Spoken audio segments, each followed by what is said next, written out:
We live in grim times indeed, if the listeners are too world-weary to believe in magic. Most listeners your age believe eagerly. The seller thinks the box is rubbish. He has no idea what he's getting himself into. But you have an inkling, don't you? Fable II!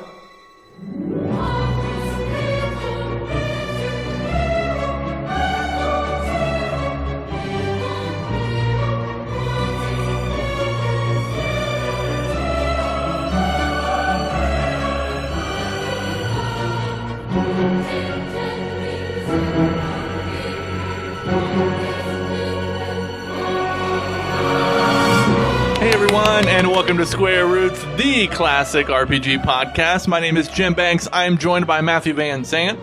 Hello. John Hero Brandon. You better hope and pray that you live one day back in your own world. And Vanessa.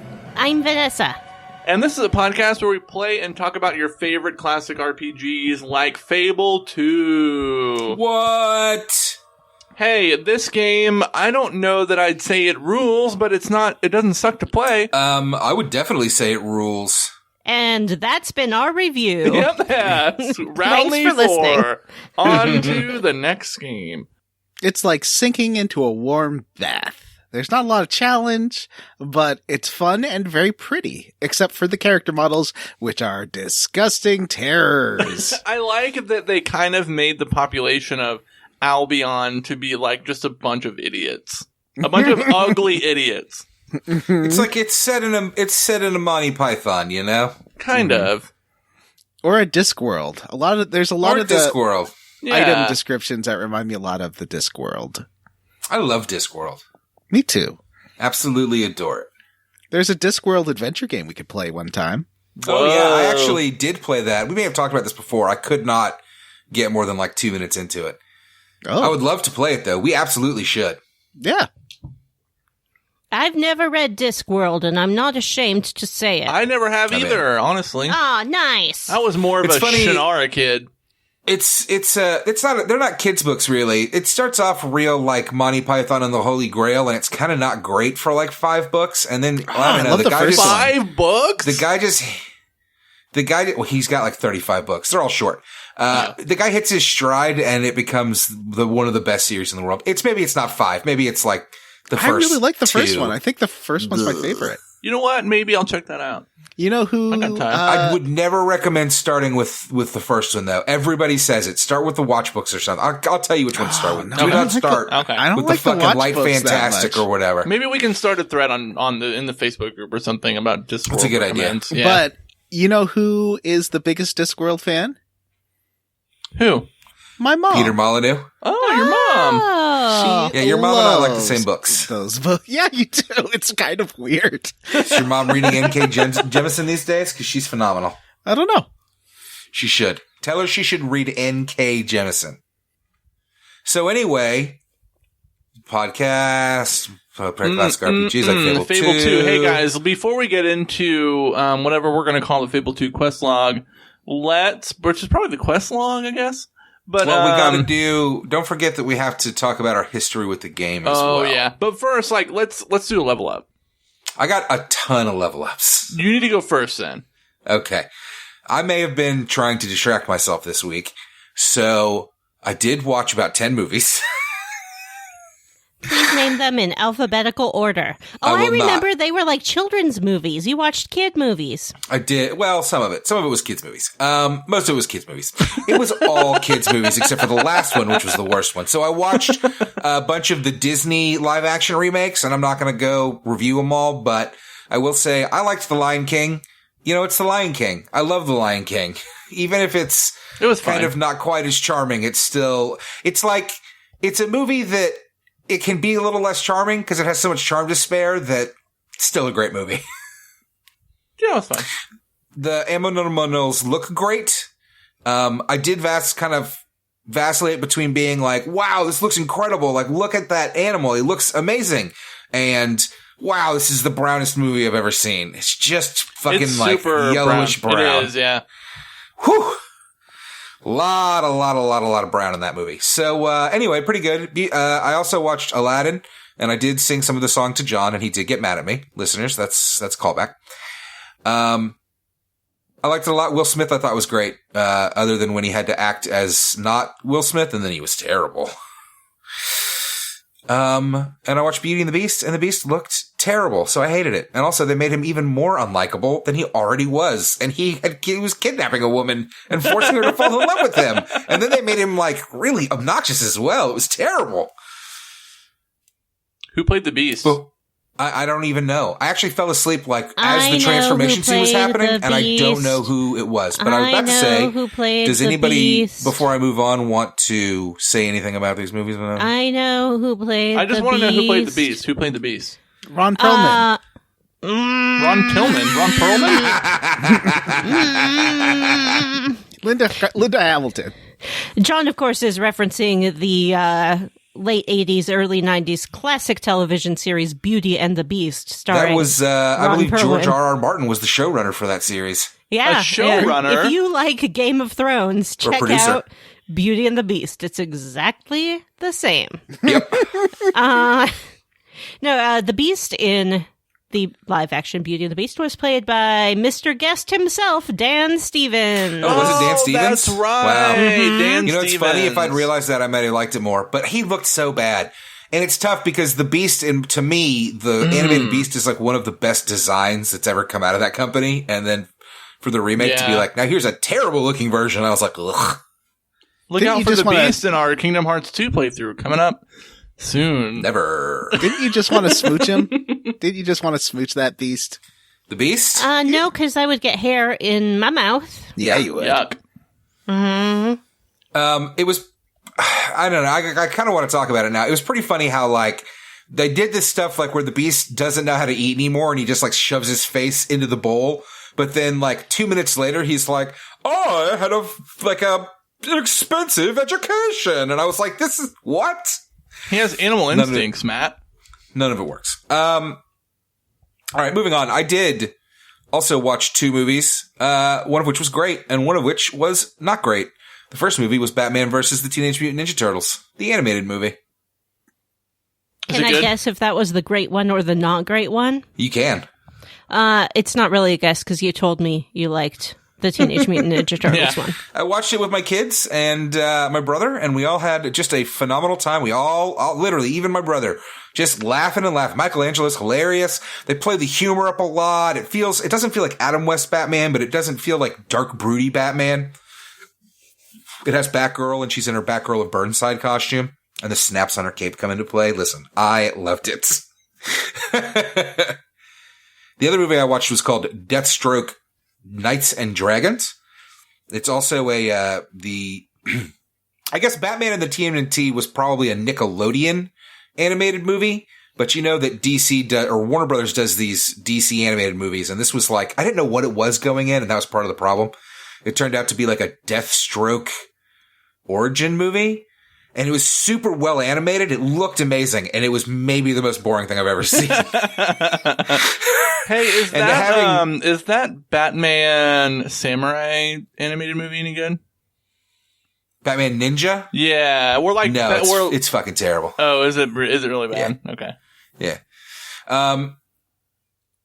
A Deathstroke movie was as predictable as it could be. And I thought going in like, ooh, like a Deathstroke movie where maybe he'll go like to a fantasy land and have to fight dragons and shit. Like that could be a lot of fun. Why not? You know, I'm in for the weird stuff with the DC, but it wasn't. It was just like my fucking son almost died and now I'm on a quest for vengeance. And I was like, this sucks. Looked great though. All right. Well, so it was only 5 movies. It wasn't 10. And I think I did have a couple other things I was thinking about bringing up, but honestly, I've gone on long enough. So I will pass it off. And maybe next week I'll talk about Five Nights at Freddy's. Jim, how did you level up? I did, I was an election judge, I guess. That was your level up last week. Was it? Yeah, but he didn't do it last week. He was I didn't talking do it about last week. I actually did it this time. Yeah. How did that go? We it joked about how we hoped you didn't get shot. Yeah, no, I didn't get shot. That's good. It was actually pretty low key, just hanging out with a bunch of ladies and waiting for people to come vote. It was fun. The opening and the closing of the polls was very stressful because there's a lot of accountability for the number of ballots that you give people access to, because it's all like computer and how many people voted and did they have their, it's just a lot to deal with. But it was fun. I started at 5 a.m. and finished at 9 p.m. And then came home and was all like, I'm going to stay up all night and watch the election results. And that was 3 days ago. And still waiting on that. Slept since. No, I definitely slept. I crashed pretty hard off all the adrenaline I had, but it was a fun experience. I think I'll do it again. So yeah, I took part in Democracy. John, how did you level up? I leveled up by playing a new game. It's the new hotness. It's called Teardown. And it's a heist game. What meets Minecraft, what meets Red Faction Guerrilla, and what meets Blast Corps for the N64. So it's complicated because everything you just said did not make a picture in my head of a game. Okay. Whenever somebody references Blast Corps, it's hard to imagine people actually playing that game. Because it's kind of barely a video game. Yeah, that was very, early physics tech demo. I remember, I used to play N64 at a friend's house, and we were always playing GoldenEye, but he had Blast Corps. And one time, when I was playing on the N64, I would just pop Blast Corps in, because I had to know what it was, because it had pretty cool cart art. Mm-hmm. Cart art. But it plays like shit.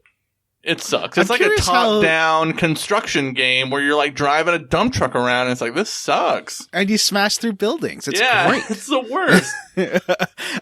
So Vanessa, are you there? Yeah. Vanessa, how would you describe Teardown? Yes, because I did see John play it. How to play this game is you go to the level and essentially everything's destructible, and there are lots of different complicated ways that you can achieve your goal through stealth and intrigue and subtlety. And what you do instead is you get a truck and you smash it into a wall, and you just smash and smash and smash and smash until somehow you accomplish what you're trying to accomplish. And then you also have a spray paint can, and you spray paint Vanessa did it, and I'm Vanessa, and Vanessa is the culprit all over the level. And that's I really how you win. did do that. I spray painted a whole street with the word Vanessa. Because I wanted to implicate her in the crime. Yeah, it worked, and now I'm in big trouble. There's one where you have to destroy this house that's in the developer's way because he wants to move his boat there, and so I before I ran a semi truck into a freight truck into the house, I spray painted on the side, I'm Vanessa on the truck. It was great. It's really it's really pretty. It's got really cool physics, like Red Faction Guerrilla. It looks a bit Minecrafty, like it's got that kind of very early PS1 detail to the graphics, but it's also got really nice depth of field and all the shading and cool light stuff, and it's gorgeous. I recommend it. Also, we should mention, we did attempt to do a horror stream of a little game called 11th Hour. Oh, crap. I forgot. What a disaster that was. But hearing about how much of a disaster it was makes me pretty happy. That was the worst thing we've ever done. I don't know. We had fun. It was just a bad pick, and we're really new to streaming, and we're not good at it yet. And that game, there's puzzles that you cannot get a solution to because it's kind of randomized, like the mouse puzzle. And can I suggest something really quick? Sure. On the Zooms, and John, maybe you would know if this is a better idea or if this is a good idea or not because you're more technically inclined, but should we like record these Zoom playthroughs and then once we decide they're good, upload them to YouTube, or should we keep streaming directly to YouTube? I think streaming is fun because then we get the like with 11th Hour, it was just a constant stream of comments like, "What are you doing? What? This is so easy. Why can't you solve this?" We also had people like get mad at us and leave though. Like, I actually think that Jim's suggestion is a great idea. It would be a good idea. Maybe we should just give it a shot for like one of them. Like another thing that we haven't done yet. Not like Little Hope or anything, but let's try it with one of them and like play it and all just kind of chat and have a good time and see how it goes and just record it. Yeah, but I don't know much about what the quality of those recorded Zooms are. Like if it's good enough watching to upload, or I just don't know anything about it. I think it would be okay. It might actually be a bit better than the streaming one. But yeah, we also played Little Hope. We're halfway through, so we're going to probably do the other half. Did we next do week or half two. of it? I think so. This game's not super long. Yeah, I think we did about half of it. Wow, it doesn't seem like we did that much. My John's preliminary review is that there's one element to the game I really don't like, is that it shows you a map of the city, and it's a straight line down one road. Oh, right, and it sure seems like that's the game, and you can tell how far you are by how far you are down that map. Mm-hmm. And I don't know why, but I just feel like it just feels so limiting. If they didn't have that map and made everything a little bit more twisty and feel like it's more naturally unfolding, I would like it better. But otherwise, That's I'm really enjoying interesting. it. I didn't notice that, so thanks for ruining the game for... I'm sorry. I could be wrong. I haven't finished it. Yeah. But it sure We is were just unfolding. getting to the good stuff, too. Like, it was just finally starting to get, like, spooky, and... Well, I think we got to the first part interesting. where someone could die. Right at Oh, the yeah! end. And you fucking idiots let her live. Ugh, the worst. Wait, which character was that? It was Angela, right? Yeah. Yeah, the old lady. The mature college student? Yes. Your college student. Oh, I have such a gripe with that game. Oh, what's that?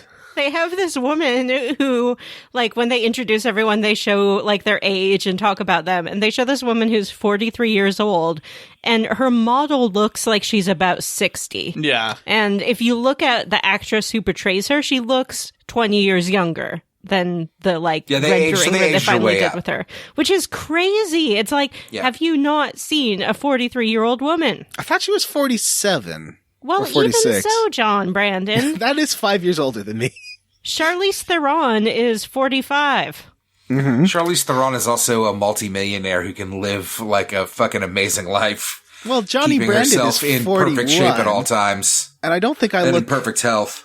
I don't think I look that old. You don't. Because as someone who hopes to be 47 one day, I hope I don't look like that then. That's all I'm saying. And again, the actress who portrays her does not look like that. Yeah, it's wild. Well, you just have to bathe in the blood of virgins. Yeah, I'm Blathe in supposed the to find blood. a virgin. It's Where are you 2020. supposed to find Blathe? Yeah. That's true. I think he lives in like the sewers with vampires or something. I never got into that series. All right, Vanessa. How did you? Time for Vanessa. You ever heard of a channel called CBS? Mm-hmm. It's for old people. You're a boomer. It's got boomer shows, like comfortable procedurals. They're very successful, like wildly successful. or like really shitty sitcoms. Yeah. Like Big Bang Theory and NCIS, which are like the biggest shows in the world, but generally are not for me. However, I love Michael Emerson. And so I decided to try a CBS series called Evil, the first season of which just dropped onto Netflix. And y'all, it's really good. Like, if you liked Lovecraft Country, if What? you liked Hannibal, What? you'll love Evil. Who's in Like, it it's just- besides Michael Emerson? The guy who played Luke Cage, Mike Coulter. Yeah, what's his Mike That's the Coulter, one. that's what it is. He's great. and He is a great. woman who I've only seen her, I think, in Westworld as sort of a bit player, and I don't remember her name, and Asif Mandi. Oh, he's a great actor. He is, yeah. And it's just like, it's weird, and it's unexpected, and it's funny, and it's scary. It's great. Like, really blown away by it. And so I was watching it and I messaged some of my friends and I'm like, is there something wrong with me? Like, is this just stress? Because I'm really enjoying this show. And they're like, nah, it's real good. That's it. That's all I did. That's how I leveled up. I've barely slept. Let's go. I was looking up that actress you were talking about. I do recognize her face. I'll have to check that out. So it's not like, what kind of story would you say that it is? Is it like a crime thing? Is it like a supernatural thing? Is it like a...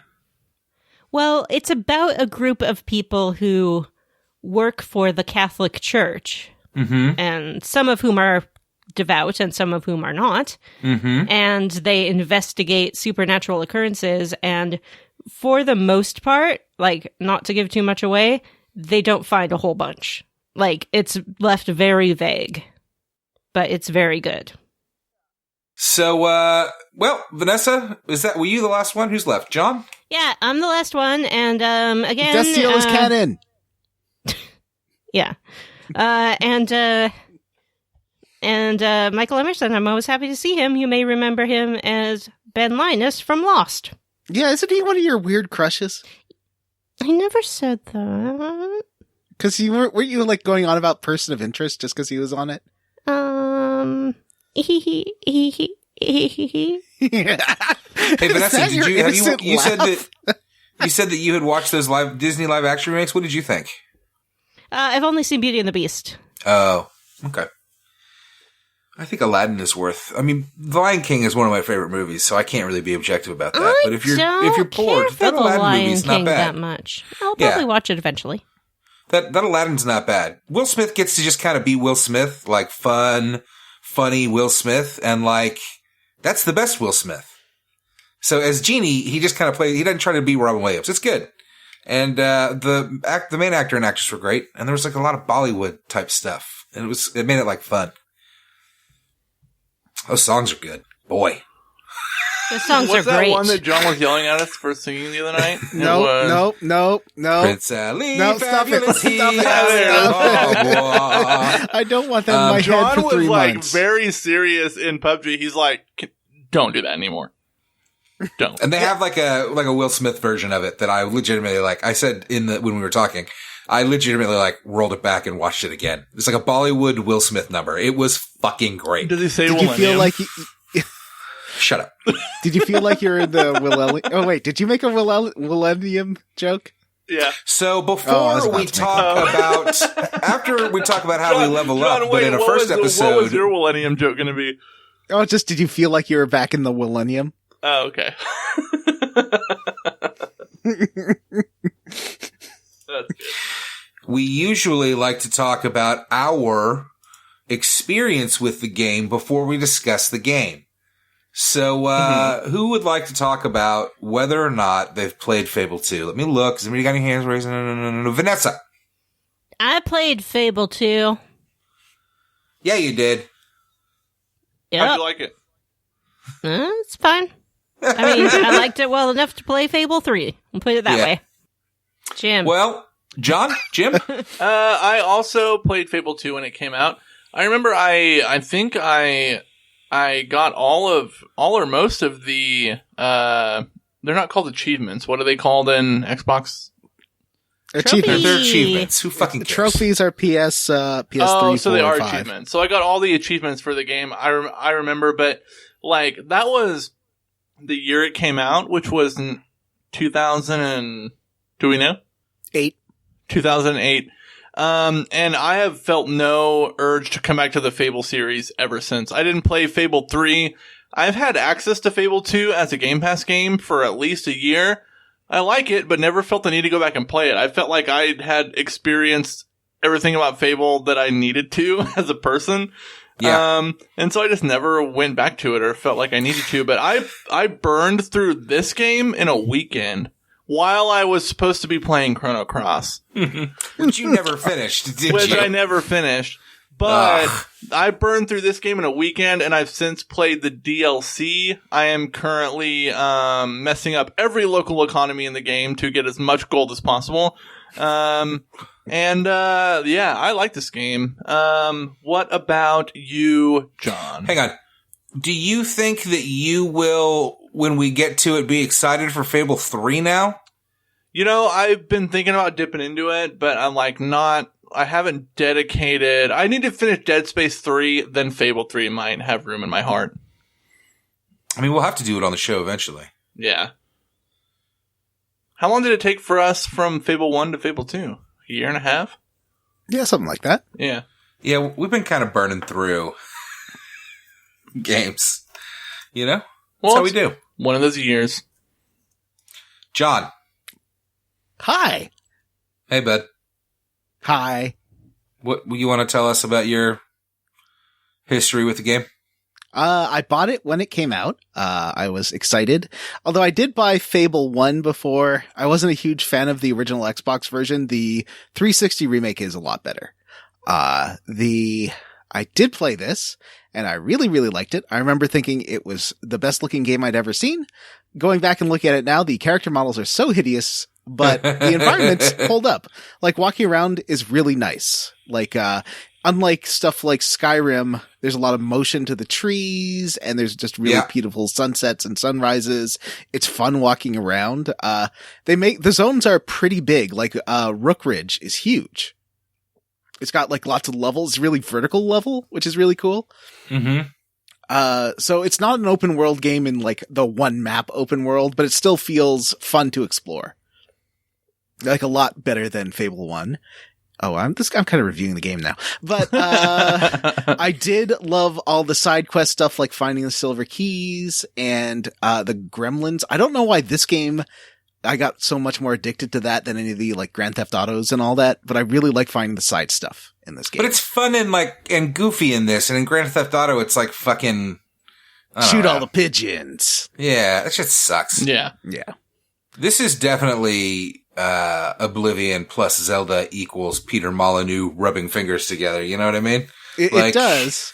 And we haven't even talked about harnessing. You know what? I think they kind of made Peter Molyneux shut up a little bit about this game so that he wasn't so Fable 1 was the one that he really overpromised and underdelivered on. This one he gave you about 30% of the potential of the missing features that he promised were in Fable 1. Like the dynamic weather system actually works and like all that stuff that he wanted in Fable 1, he got like, I don't know, a little bit of in Fable 2. He was all about the dog. That's what I remember from like the pre-release. Yes, yeah. Like he's like, you'll feel for this dog. This dog will be alive. It's a companion that you'll care for and be attached to. And the dog will respond to your emotions. Mm-hmm. The power of the Xbox. You can train the dog to be evil or like if you ever played Black and White. You'll take your Xbox with you and pet it and call it dog. Dog box, you'll call it. The Black and White kind of had the same system for the dog. In this one, who would be mean to that dog? You can like treat the dog bad and it'll be kind of a meaner dog, but I'm not. I'm playing an evil character and I'm not doing that. Yeah, like this dog is adorable, and I love my dog. Yeah, I think the dog is the best idea in the game too. It's just really fun, and like I love that it helps you find hidden items. It makes the game fun finding those hidden items because you're like, and then you can reward the dog by petting it whenever. Yeah, actually, not having the dog in the Crucible stuff later in the game really sucks. Yeah. Hey, we veered wildly off of what is your experience. Yeah, that's with this not game. what we're doing. Oh, sorry. I just want to talk about Peter Molyneux because he was such a big part of our Fable 1 series. You know, I kind of miss fucking crazy Molyneux. Like, they did make him shut up. And you know what? We're all kind of worse off for it. There's bunch a great of goddamn article. piss babies got so mad that the goddamn game couldn't literally grow a tree in your living room that they shut down Peter Molyneux. Although there's a great article by Jason Schreier that was in Kotaku back in 2014 that's all about Peter Molyneux and his knack for hyperbole and how he got started in game development. It's actually really great. Was that before or after the goddess stuff where he scammed people? The goddess, this was in the midst of the goddess thing. Yeah. Okay. I think I remember what you're talking about. Yeah. I think I remember that. GODUS, by the way, goddess. Yeah. Anyway, how about we enter the quest log? Sure, let's do it. Let's do it. So we start off in So then I don't need to talk about my experience with the game, or is that, Matt, what's your experience with the game? This is your suggestion, by the way. This is a Matt special. It is. I really needed to do something that was not a JRPG. I need to not kill God and like have to fight to save the universe with my dearest friends. I needed a break. So we played the game where you can fart and kill anybody that you see.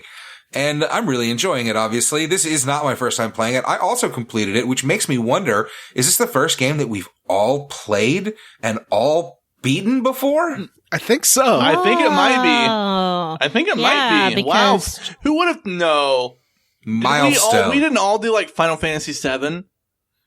Or I Final never Fantasy played Final IX? Fantasy Fable. Did Yeah, we all I play never played Fable? Final Fantasy IX before the show started. Holy shit. Is Fable 2 I the did not first finish Fable. one? I didn't Oh. finish Fable either until. And we all played Final Fantasy VI except for John. Hey, Actually, I I had may never have finished finished 6 Fable. before. I had never beaten 6. Yeah. Wild. Well, anyway, so that's fun. I love Fable. I like these games, and I wish that we would get a modern iteration. I would really like them to take somebody that's like good at making comedy games and let them be in charge of a Fable game and not worry so much about being able to grow a fucking tree, which then you can mate with, and it can have baby trees that you can play as or whatever. Like, it's fine. How about you just make like a nice 3D open world kind of fun to romp around in fantasy game with like this I like the comedy in this game. It's real lowbrow, but that's fine. Okay? I like a fart joke. It's not, it's lowbrow, but like this game has fun with like every element of itself, which I enjoy. Like there's no one thing in the game that's like the butt of the joke, and I like that. I think we'll talk about it more in the game, but it does some stuff that's not great, but it also doesn't not work. So, yeah. Anyway, all right. So what are we going to call the quest log this time? Just the quest log, do you think? I mean, the game refers to your tasks as quests, so quest log seems fitting. Quest log. Go the quest log. Feels good. Feels good to be back.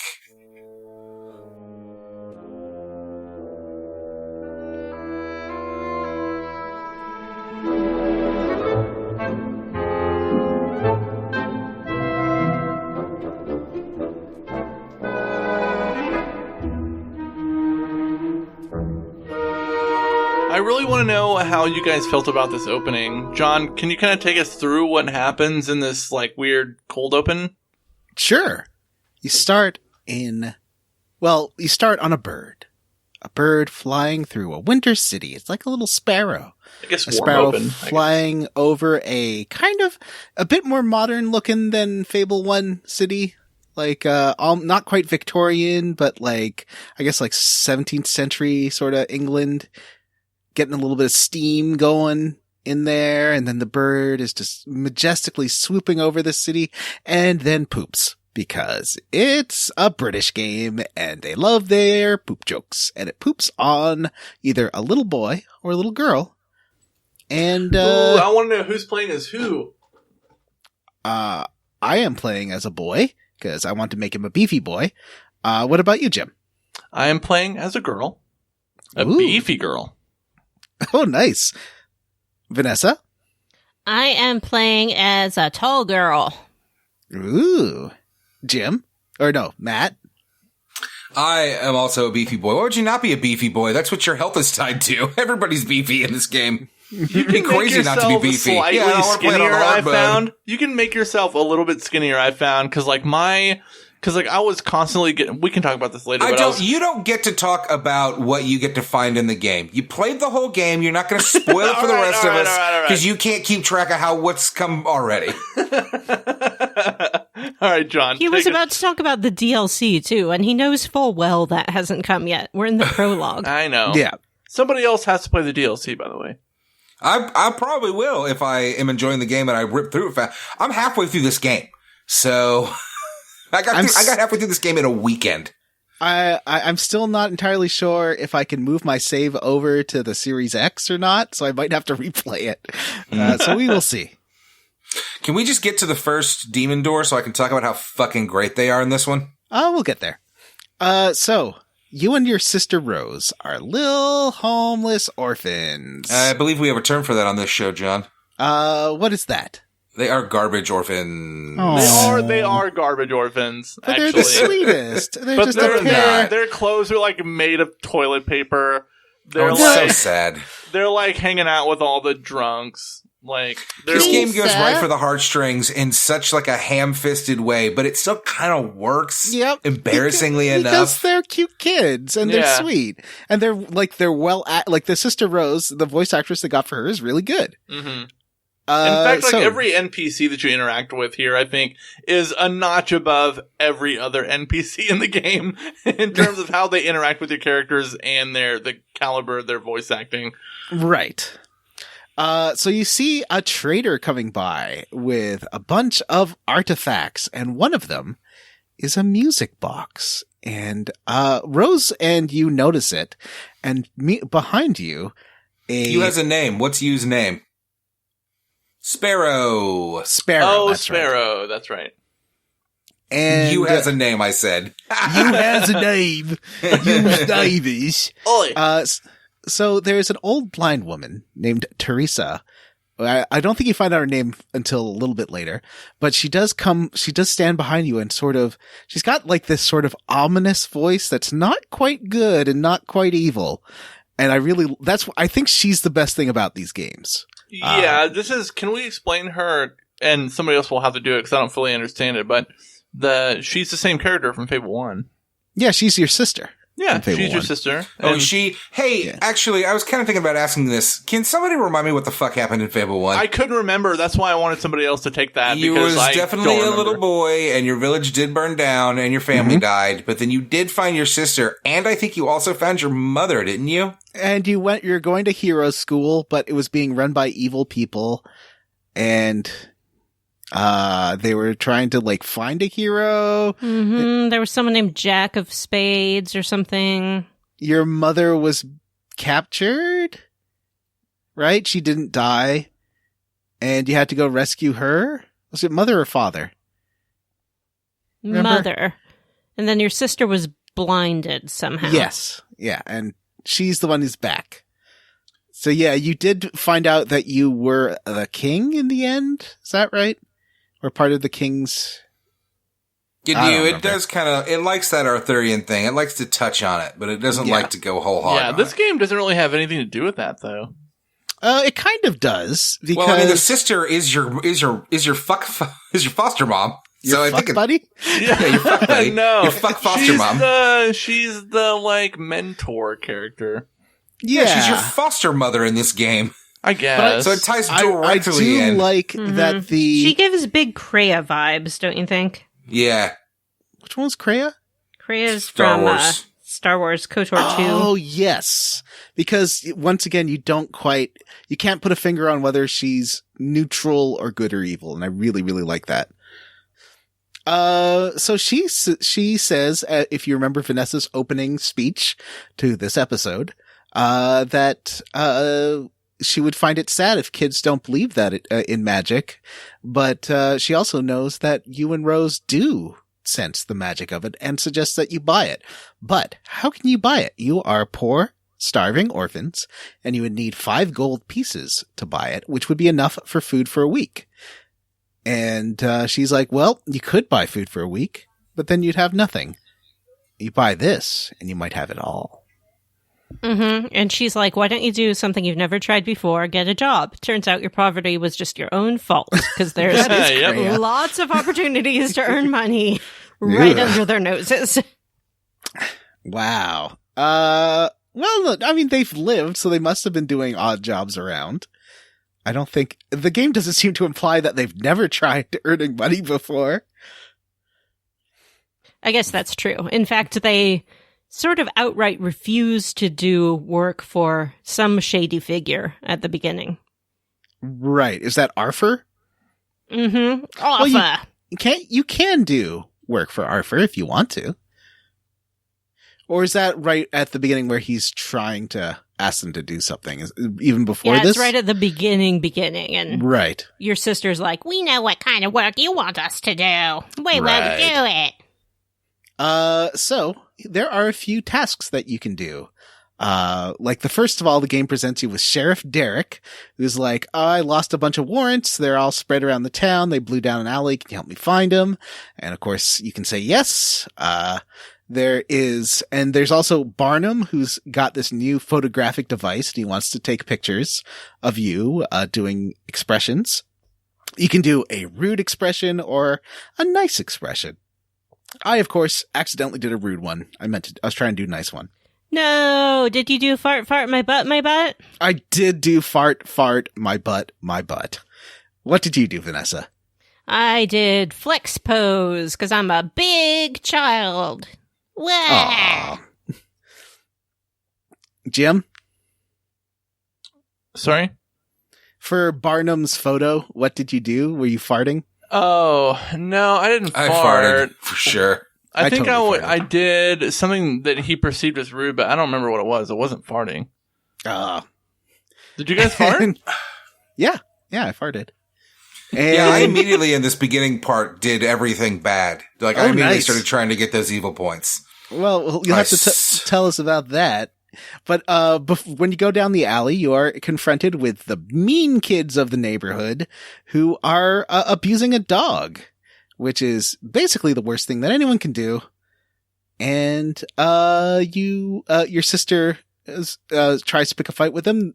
The big bully knocks her down, so you do have to fight him and save the dog. And your sister's like, "Well, we can't take care of a dog. You got to go away." And the dog's like, but the dog comes back. I do. This dog rules. This dog is adorable. Anyone who hurts a dog is just. But like, even as like a character in the game, this dog is great. Yeah, that dog is great. So there's a few other people who will give you a gold piece for helping them out. There's a drunk who will give you a gold piece to get his booze back, or you can give it to Betty, his, I guess, friend or girlfriend. I thought it was his sister or something. Was it his sister? Okay. There is a guy whose warehouse is full of beetles named Balthazar, and you can help him by killing the beetles with your slingshot. Wait, or... hold on. What did you guys do? Did you kill the beetles, or did you or did you like plunder his stuff and not kill the I plundered beetles? his stuff and left. And he was like, "Oh no, I'm ruined." And I was like, "Ha ha ha." And your sister like justifies your actions, which is actually kind of creepy. She's like, "I guess this is fine." Because, yeah, Arthur does stick his head through the window. It's like, Nicky the nickname wants you to go destroy all his stuff and leave the This guy owes beetles. some money. This is us, like, ruining him. Which, like, you're not going to get paid if you ruin his business, but they're like, Yeah, you this still guy get a owes coin. this guy some money. We need payback. So, like, here's a gold piece to, like, destroy all of his stock. I thought this would be more effective if they offered more gold to do the evil task if you, than like, the good get, task. like, 2 pieces of gold for acting evil, yeah. That I feel like that's one of the problems with the moral choices in this game is, like, there's no advantage to being evil. No, it's bad. It definitely like, it's one of those games that like really wants to punish you for being bad, but give you the option, which is really frustrating. But it does make up for that by letting you sacrifice people in like a game show style manner. So, I don't know. It's pretty great. And have I started sacrificing people yet? Oh, yeah. Yes, I have. I definitely helped clear the beetles out. And I did give the booze to Betty, and Pete was very upset. You do have to steal the booze from another homeless guy, which isn't great. But he stole it from Pete, so. He's like sleeping and mumbling in his sleep about how he stole that booze. Yeah. So there's no doubt in your mind that you are not doing anything wrong here. Finding the warrants is kind of weird because they really blend in with the texture of the street, because there's already a lot of garbage on the street. And you have to like really stand over them to get the thing that highlights them. Yeah. But the dog picks them out for you, so they're not hard to find. That's true.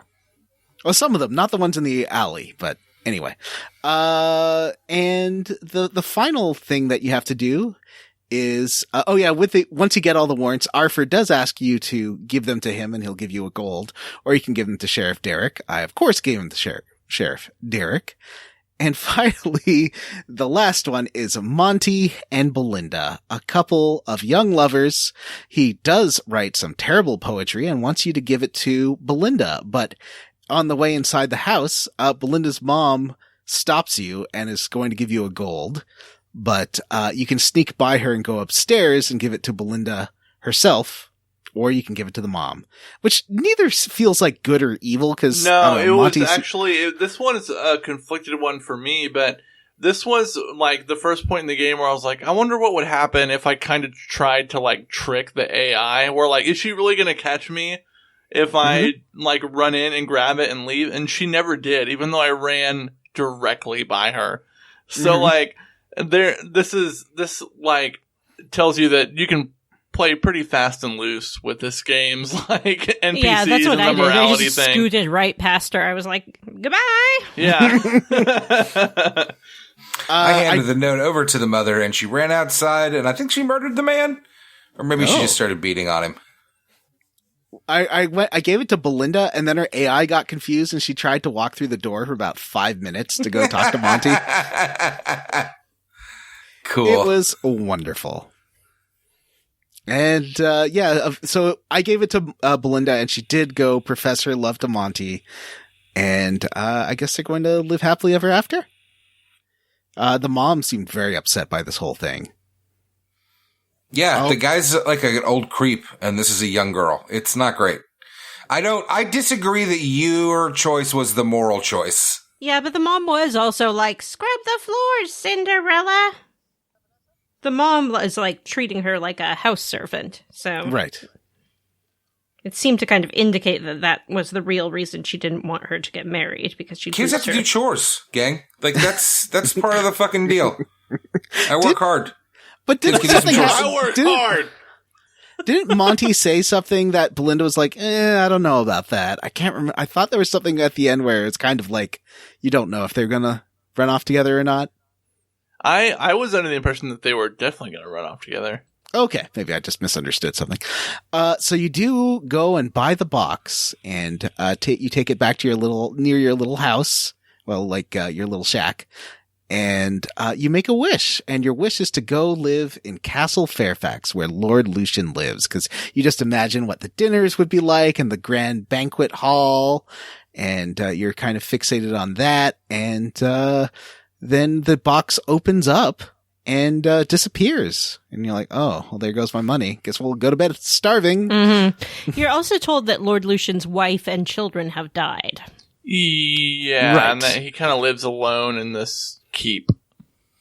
As you go to bed, the dog that you saved is there, and the sister's kind of like, oh, another mouth to feed. Oh, I guess. Yeah, that kind of made me feel bad about keeping the dog, but it's a good dog. I can't say no to you, dog. So you go to bed, but get woken up by guards from the castle, and his like butler, I guess, who says he's going to take you to Castle Fairfax. His like just Alfred. like your wish. Nothing suspicious at all at the castle. Lucian greets you after you walk through some beautiful hallways filled with art.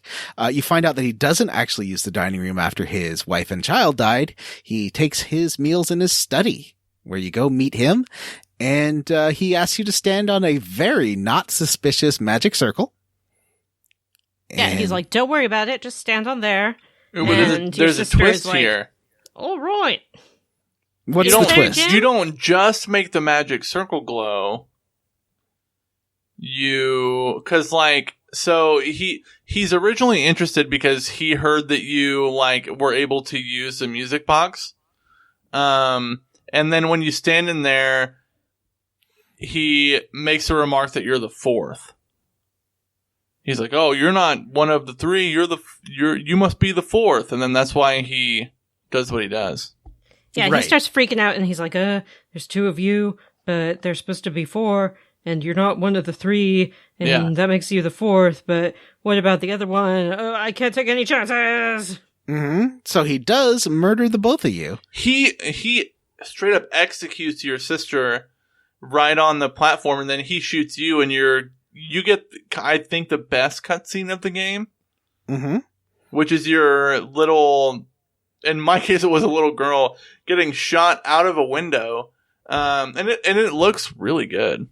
Yeah, all the cutscenes are like for 2008 are really impressive. There's like, not many cutscenes though. No, Yeah. but they're beautiful. The ones that do exist. They all look great.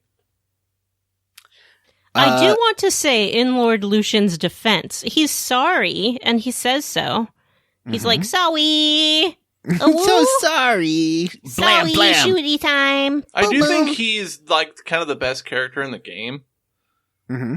Like from like how he's written and what his motives are and all that stuff. Like he's like the most fleshed out character, I think. There's a character, they kind of do a very similar style of character in Fable 3, which we'll if we ever get to that one, is very similar. So he does shoot you, and you do fall through a window down below where I think you fall into the river below, right? And the dog rescues you, I think, because there's voiceover that explains what happens. I think the dog rescues you, and Teresa comes to find your body and brings you to a nomadic camp where seasons and seasons pass. Eventually you get better and stronger, and cut to, you're a grown-up. Yeah. How'd you guys feel about the time skip? Well, I didn't want to play as a tiny child the whole game. Yeah. I was fine with it. Like, it does sort of gloss over. It's like, yeah, you got brought to this camp, and then you're fine. That was my thing. It's because it's like, okay, you're 8 years old, and you get shot, and then you get adopted, and then it goes straight to, okay, you're player character now. But so what were those what 10 about years the like? fact that the sister got fridged? Yeah. Yeah. That's not good. She could have been fridged for a woman, because 50% of us played as a lady. Yeah, that's true. So maybe that's better? I don't know. I mean, the reality with all these games is that they're written with the presumption that you'll play the male character. Right. I don't know that really matters so much. Is fridging about the gender of the character, sex? Yeah. Is fridging about the gender of the character that is being motivated? Yeah, it's about a woman being fridged to motivate a man. Is it about the gender of the character being motivated, or is it about the gender of the character being killed? I thought it was both, but maybe let's listen to what Vanessa has to say on that one. Yeah. I believe that fridging specifically refers to killing a female character to motivate a male character. Okay.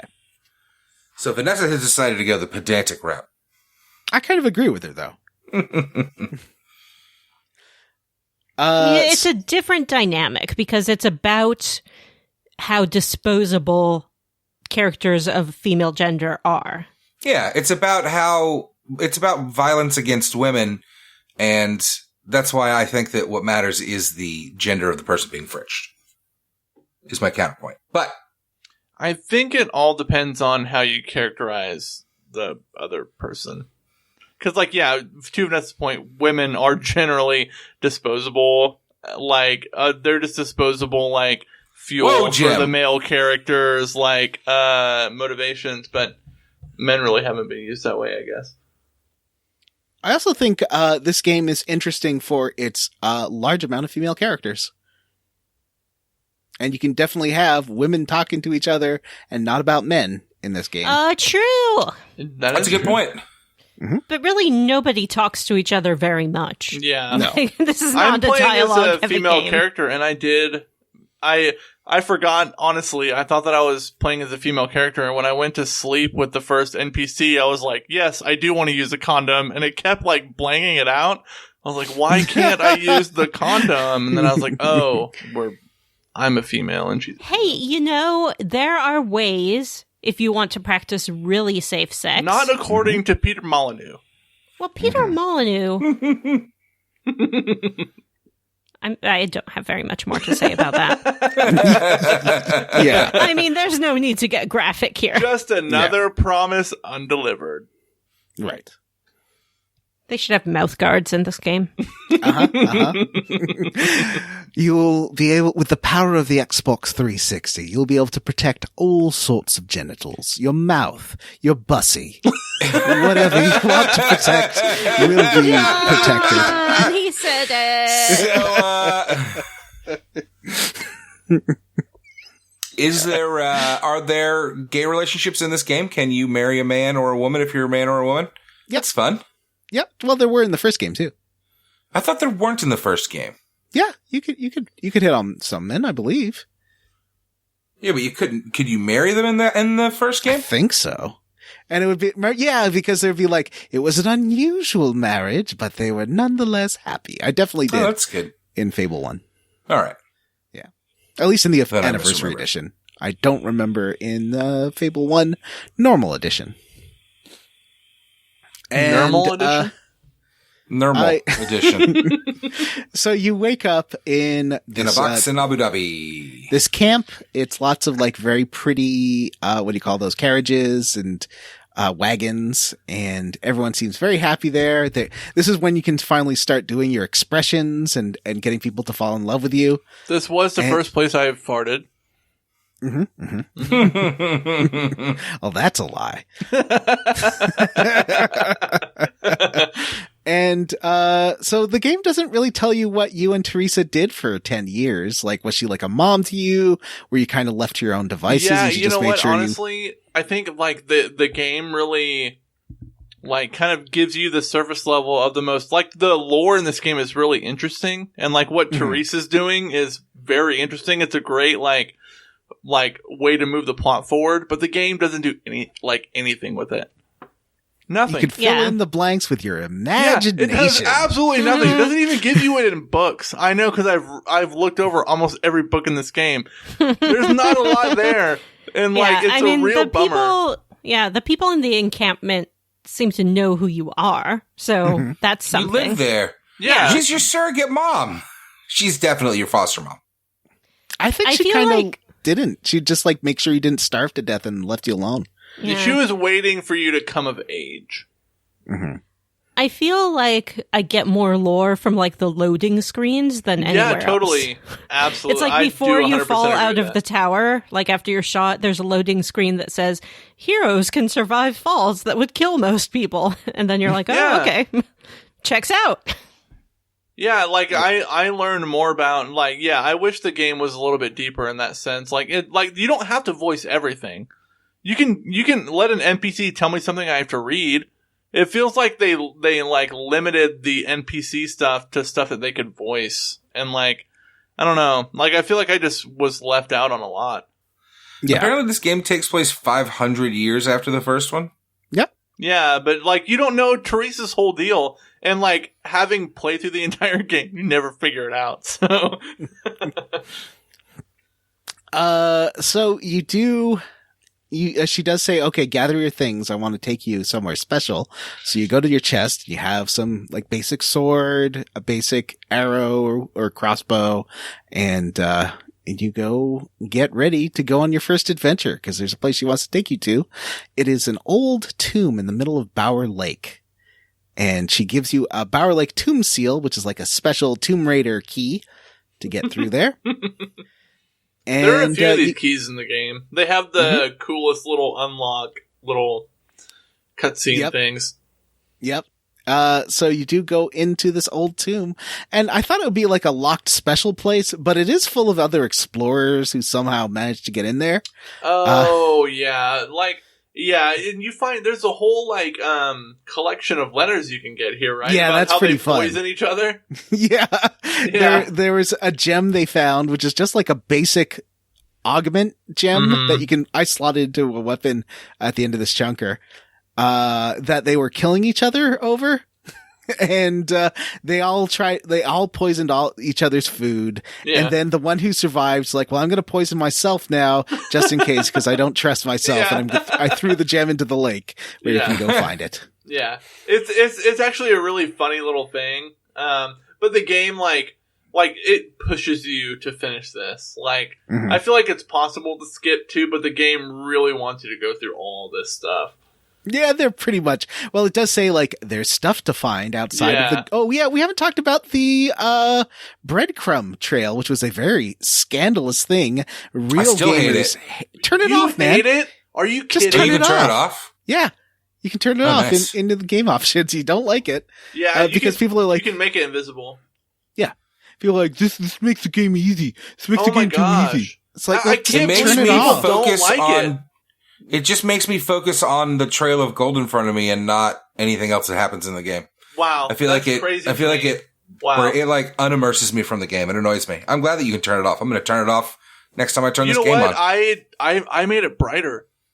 That's Yep, what I me did too. in my playthrough. I made it. I mean, as I can bright as certainly see could. turning it on when I get lost. Don't get me wrong, but like for the most part, like I don't want to be staring at that fucking breadcrumb trail because it like the AI now it's kind of bad and it like flips around sometimes, and I'll just be like, it's like I'm a fucking GPS. Well, what I like about it is it's like, well, oh, I should check down this way because the breadcrumb trail doesn't go that way. So I know that it's probably got some treasures and stuff. Vanessa, how do you feel? I like it. Yeah, me too. Shiny. But this was, I remember when this game was coming out, like internet gamers were so mad about the breadcrumb trail. You know, John, that's crazy to me because like I just finished playing through. I just started Dead Space 3, but I played all the way through Dead Space 1 and Dead Space 2.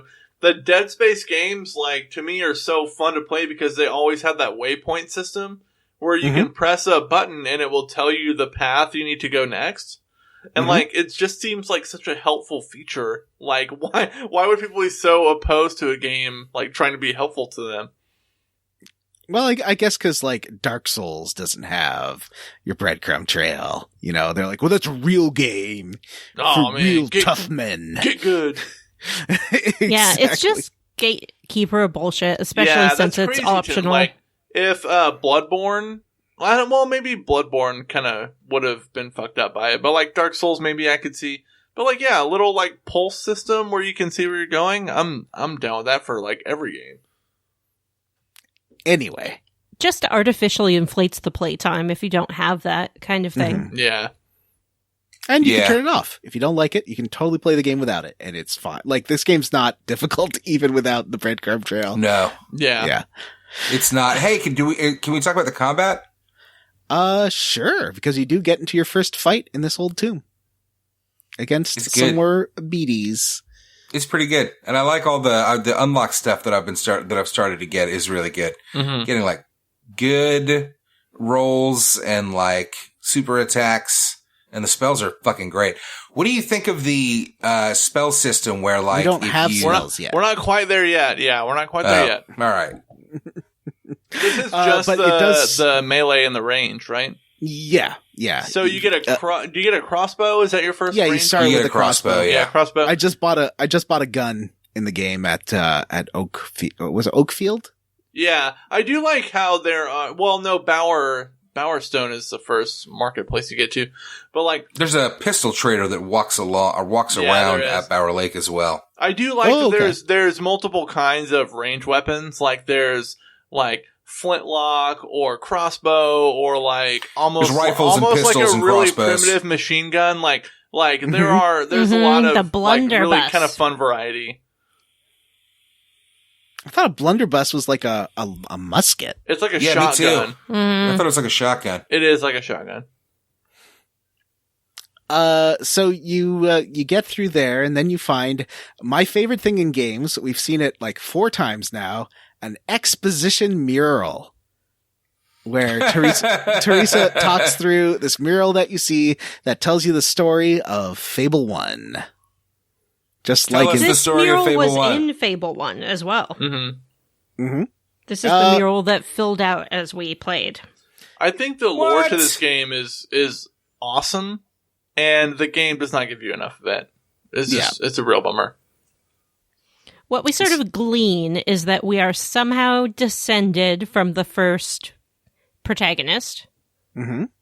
and they were a member of the Heroes Guild, and the Heroes Guild fell apart because people sort of turned against heroes because they weren't really doing anything. Yeah, well, like the thing I like about it is that like heroes are like these kind of superhumans that come along like every once in a generation, and like they might have they're kind of like X-Men, it feels like.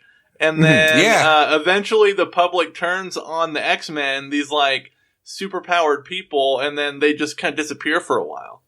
Mm-hmm. Is it now? This is what I was kind of I was trying to trying to figure out. They talk about how the public turned on the school, but wasn't that you in the first game that turned on the school and destroyed it?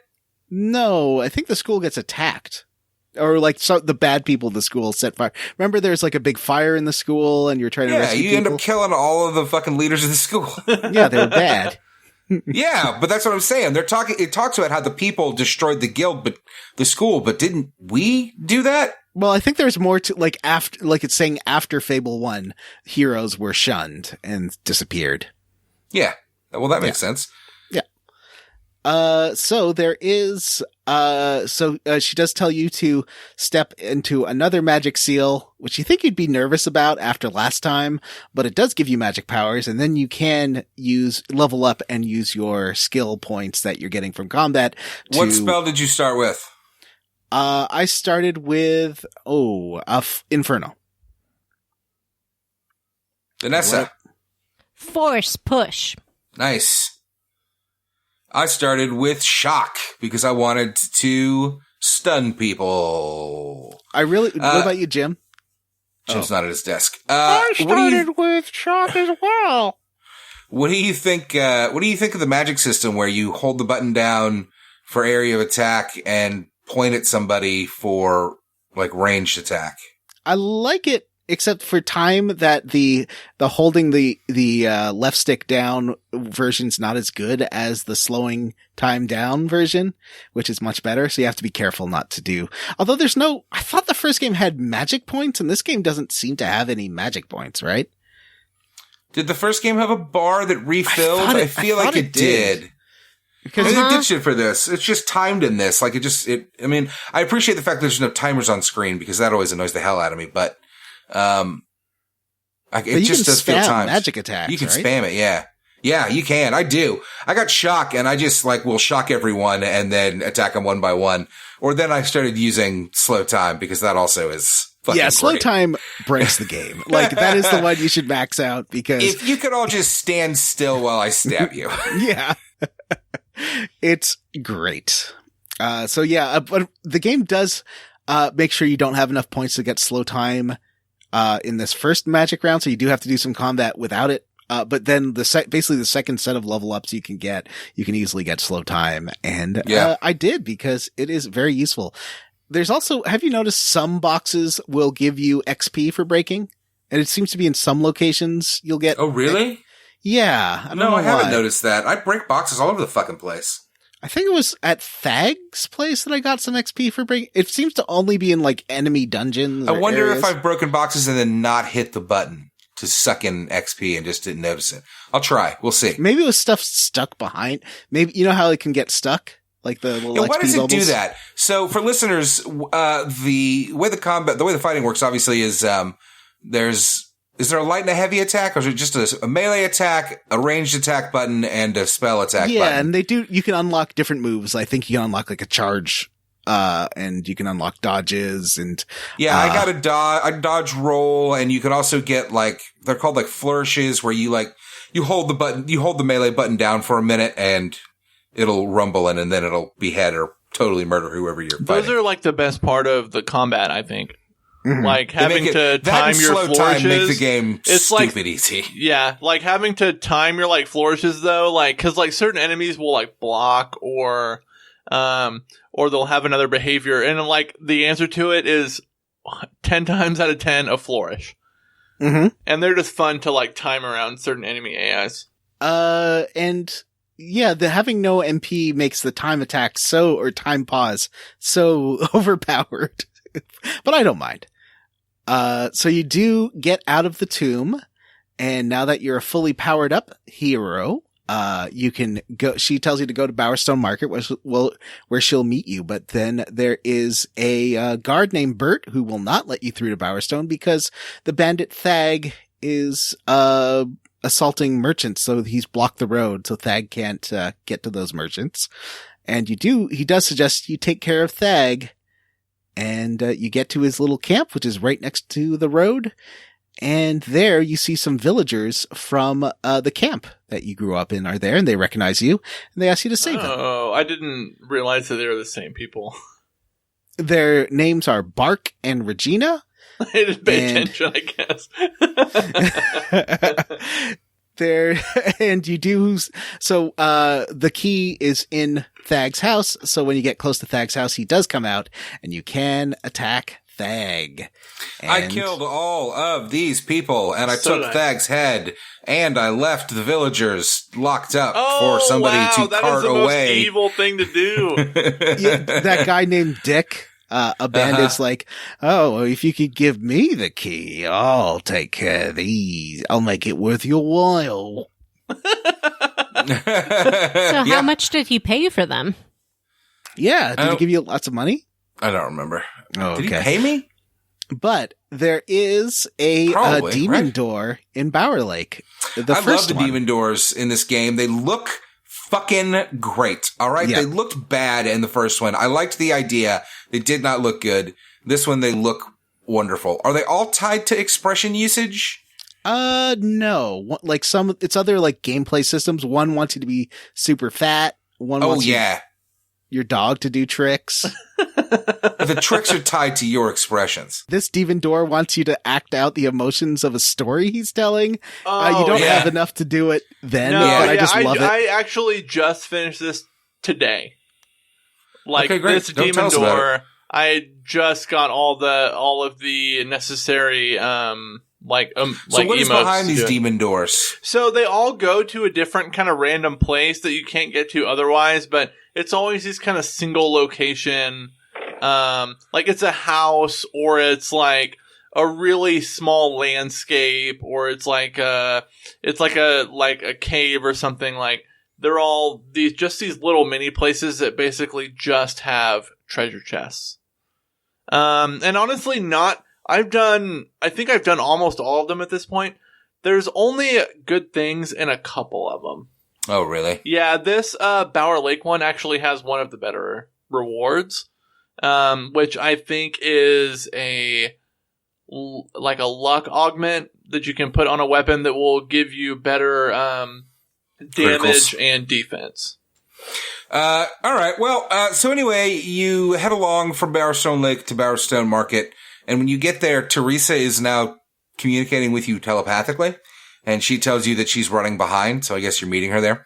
And she tells you to, why not just get a job while you're waiting for me? So you can, I don't know if you can do a bunch of stuff. I did some blacksmithing. It's not a bad minigame. It's definitely the best of the jobs that I've found. I mean, wood cutting was basically the same job. Yeah, it's kind of the same thing. This one, though, will net you more money in the end. So, like, actually, one of the reasons I think why I was able to kind of zoom through this was I took this opportunity to get to a level 4 blacksmith in kind of one playthrough. I just kept doing it and doing it and doing it. And at the end, I had so much gold, I just bought whatever the best weapon was at the time and just like kind of meleeed my way through the game. But this is one of the better jobs in the game, not just because of what it pays you, but because of how responsive the controls are. And most of the other mini games, like, I felt like there was so much input lag in the controls. This one just felt way better.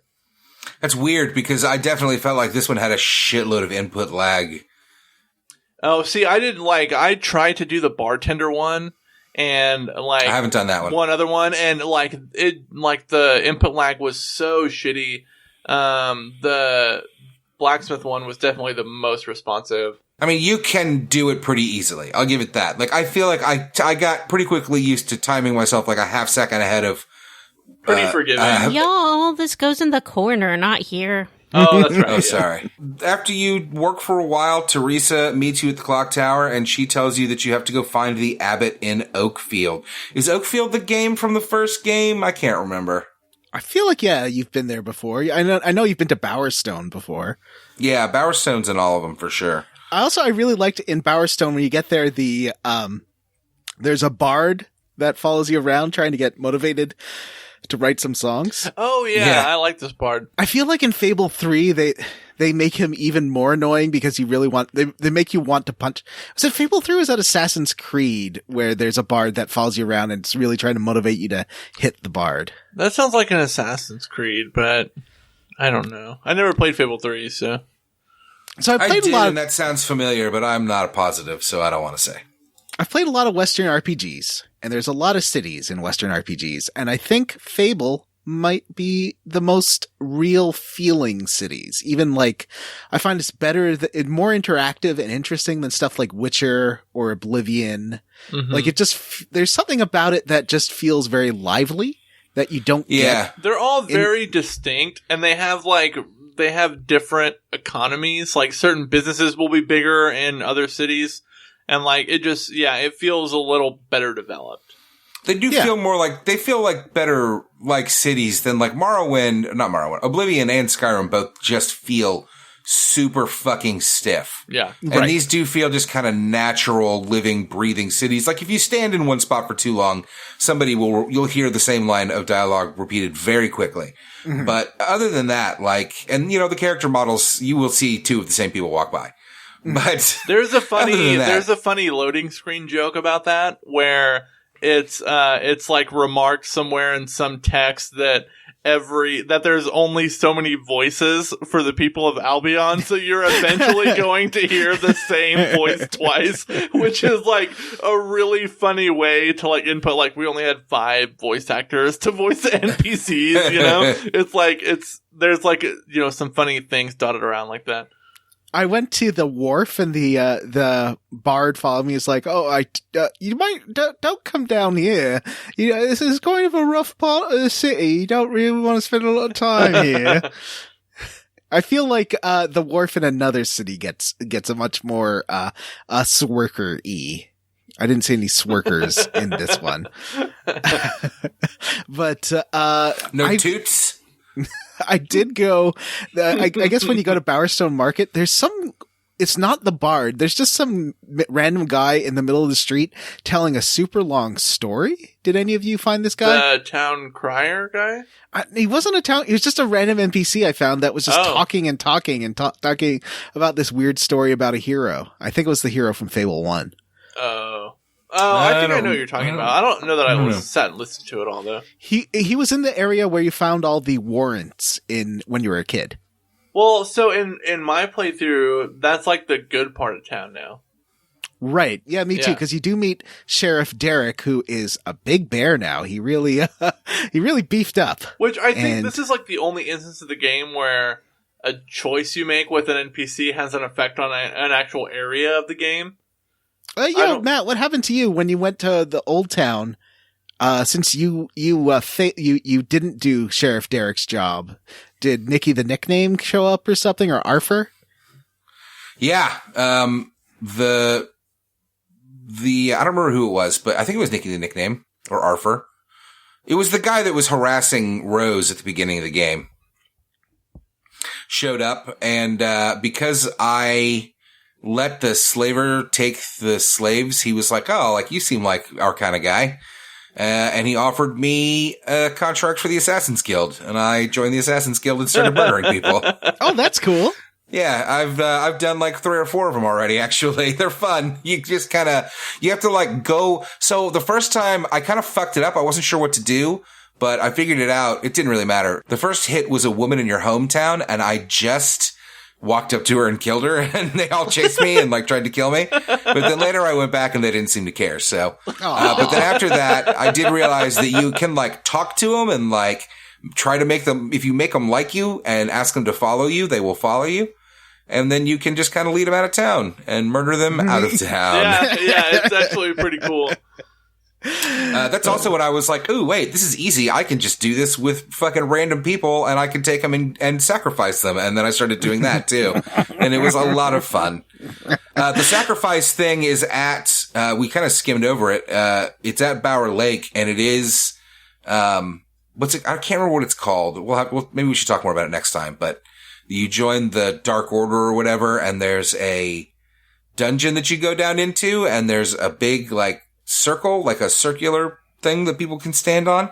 and in front of like a wheel, like a spinning wheel, and you pull the lever and it picks their death and then it kills them via that. So it's like, you know, they land on the fire one and they get burned to death, and they land on and you can bring more than one person down at a time. Where is this? It's at Bower Lake. You go and you haven't been there? No. No, I've That's never crazy. been I mean, that's because you're not evil. So Yes.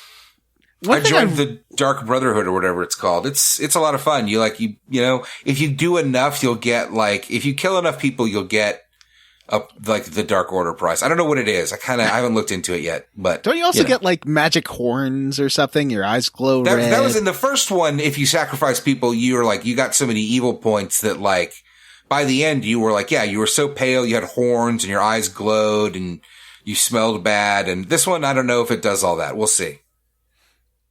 You can also, in this town and in, Oakfield or whatever it's called, you can, buy new nicknames. Like you can get Chicken Chaser, which is great. Chicken Chaser. You can get, I got Salad Dodger. What does that mean? Nice. What does that mean? I haven't bought mostly because I don't understand what they mean. I mean, it says it's a joke. It says in the Oh, description, does it? it tells I just you haven't read it, I guess. it's somebody that doesn't like their vegetables, basically. Yeah, exactly. Salad Dodger.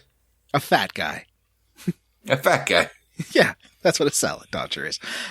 So when you meet Teresa, she says to go, you're going to go meet that abbot. So you take the road to Rook Ridge. On the way, you do find there's a crashed carriage, and old Will is there, and he's like, it's not what it looks like. He's picking through the stuff the bandits left behind. You see like a body in the carriage. And if you start looting the carriage along with him, he makes comments on the stuff you found. He's like, you can do pretty well for yourself if you just look through this stuff too. Yeah. And I sure did, because why not? They're dead. I tried to, but I couldn't find I couldn't find any of the loot, so I just left and got good points for it. Oh, I guess I probably got some bad points because I just took all the loot. Then there's a little cutscene where you see some long distance bandits, and Teresa suggests that you take them out with your bow because Vanessa was talking about it before. Oh, actually, I think this was offline.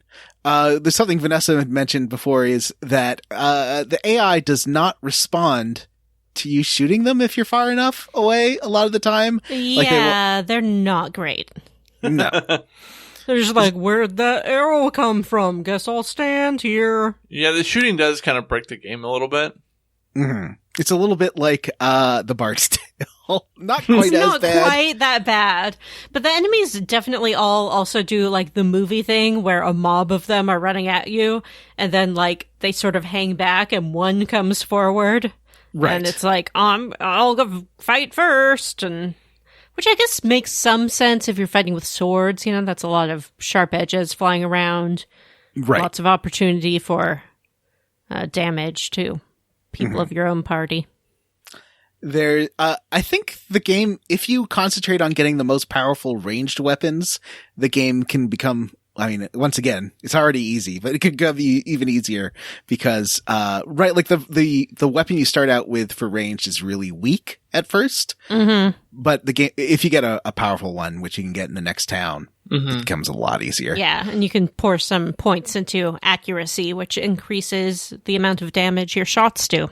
Right. Mm-hmm. Headshot, zoom, headshot. So you get to this bridge to Rook Ridge, but the bridge is out and there's some bandits laughing at you on the other side. And they suggest, hey, why don't you just take a lovely dive? The water's nice this time of year. And Teresa, who's talking to you through, what's she? The seal, I guess? That's how she's using it as a radio. Yeah, the seal is a cell phone. Right. And she says, for once, these bandits are correct. You should dive. I like it in this scene that there are like three of them and two of them are like, dive, dive, dive. And then the third one goes like, jump. And they're like, no, that's not what we're chanting. We're chanting dive. So you fall into the water and, right by the water, there is a man outside a cave. Who's like, help, my son's inside. It's a hob cave. Yeah, he's in with them hobgoblins. They're not called hobgoblins. I think they're just called hobs. They're just called hobs. There's a weird spelling. It's like HOBBE. OBBE, yeah. Yeah. It implies that that they take children and turn them into hobs, which I'm pretty sure is what they do. I think that's it is, because Herman's like, oh, I'd heard stories that they take children, but I always told my son it was a lie, just a story they made to frighten children. But then it turns out that the stories of the Thuggee cult were true. You know, there's like 5 enemy types in this game. The hobs are the most frustrating, I think. They are a little bit annoying. Because they will actively run away from you. Right. Or they have like weirdly powerful magic powers later in the game. And it's like, they're just very frustrating when they come in waves. It's, You're reminding me how this game gets, actually. I always kind of forget that's what it turns into at the end. It's just waves of fucking enemies. Yeah. It's all just wave. It goes beetle, hob, bandits, beetle, hob, bandit, like highwayman bandit, Balverine, and then troll. Mm-hmm. Yeah. What about the Hollow Men? Oh, the Hollow Men. They're like between hob and bandit. Mm-hmm. Mm-hmm. And then that's it. That's the entire game. Most dungeons are going from like 3 to 6. Yeah, I do think the wave combat stuff is not my favorite thing. I don't like that in any game. That like, I love the Dragon Age games, but Dragon Age 2 had waves, and it was really annoying. Yeah. I love Dragon Age 2 though. So Herman is very upset. He does want you to find his son. He does sort of hear his son's voice, which, sounds a little Hobbsy to me already. He's like, Dad! And, you get to a door. He's like, oh, I'll try unlocking this door. You go around, even though you can easily smash through doors, every other door you find. And so you do take the long way around. And by the time you get back to him, I thought he killed himself, but I think the implication is that his son, who is now a hob, did like fatally injure him. Oh, really? Yeah. Jeez. Yeah. I kind of lost track of him, and he stayed at a door, and later on I found his body, and I was like, oh, I guess he died. I found him right as he was like about just passing out, and there was a hob next to him who I assume was his son, and you have to kill as well. Well, you don't have That's to. awful. But he would chase you. Yeah. Oh, I killed him. Yeah, of course I killed him. Yeah. No problem. And that's it for the Hobbs Cave. You get out the other side, and you get to Rookridge Road. This area, like I was saying before, turns out to be pretty big. There's the Rookridge Inn, which has some treasure, and I think you can buy and turn into a functioning inn. There's a few silver keys you can find. There's a chest mechanic where there's chests around the world that you can unlock once you have a certain amount of silver keys. They don't get it's a good idea. Yeah, I love that. Yeah, I think these do have the best motivates you to loot in the explore. game, too. Like, the most consistently good loot are in these silver chests. Oh, really? Mhm. Oh, yeah. I have I'll a have to keep question. Yeah. Sure. Do you think that these keys click together like transformers to Oh, for form sure. one larger key? Or is the hero like sitting by the chest and it has like 10 locks on it that all have to be turned at the same time and they're like click, click, click. I like click, I think I like your click, first click, Transformer click. idea. Yeah. They all like fit into each other. Yeah, like Cloud's sword in Advent Children. Yeah.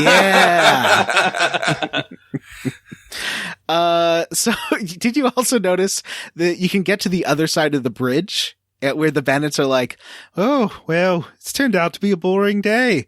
It's Yeah. a good thing no one's coming along to stab us from behind. But some of them are like, I can't believe she jumped. Wow. So you can, well, there is no stealth mechanic, right? You can't sneak up, can you? No, but you can like shoot them from behind. Right. At least one of them. And then the other ones are like, what? Speaking of shooting people from behind, aside to side to side, I watched a little gameplay of Assassin's Creed Viking.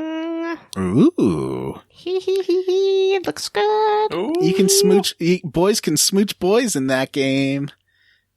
Can girls smooch girls? I Is that believe just so. on PlayStation or is that Xbox too? I think it's on Xbox. I think. I assume so.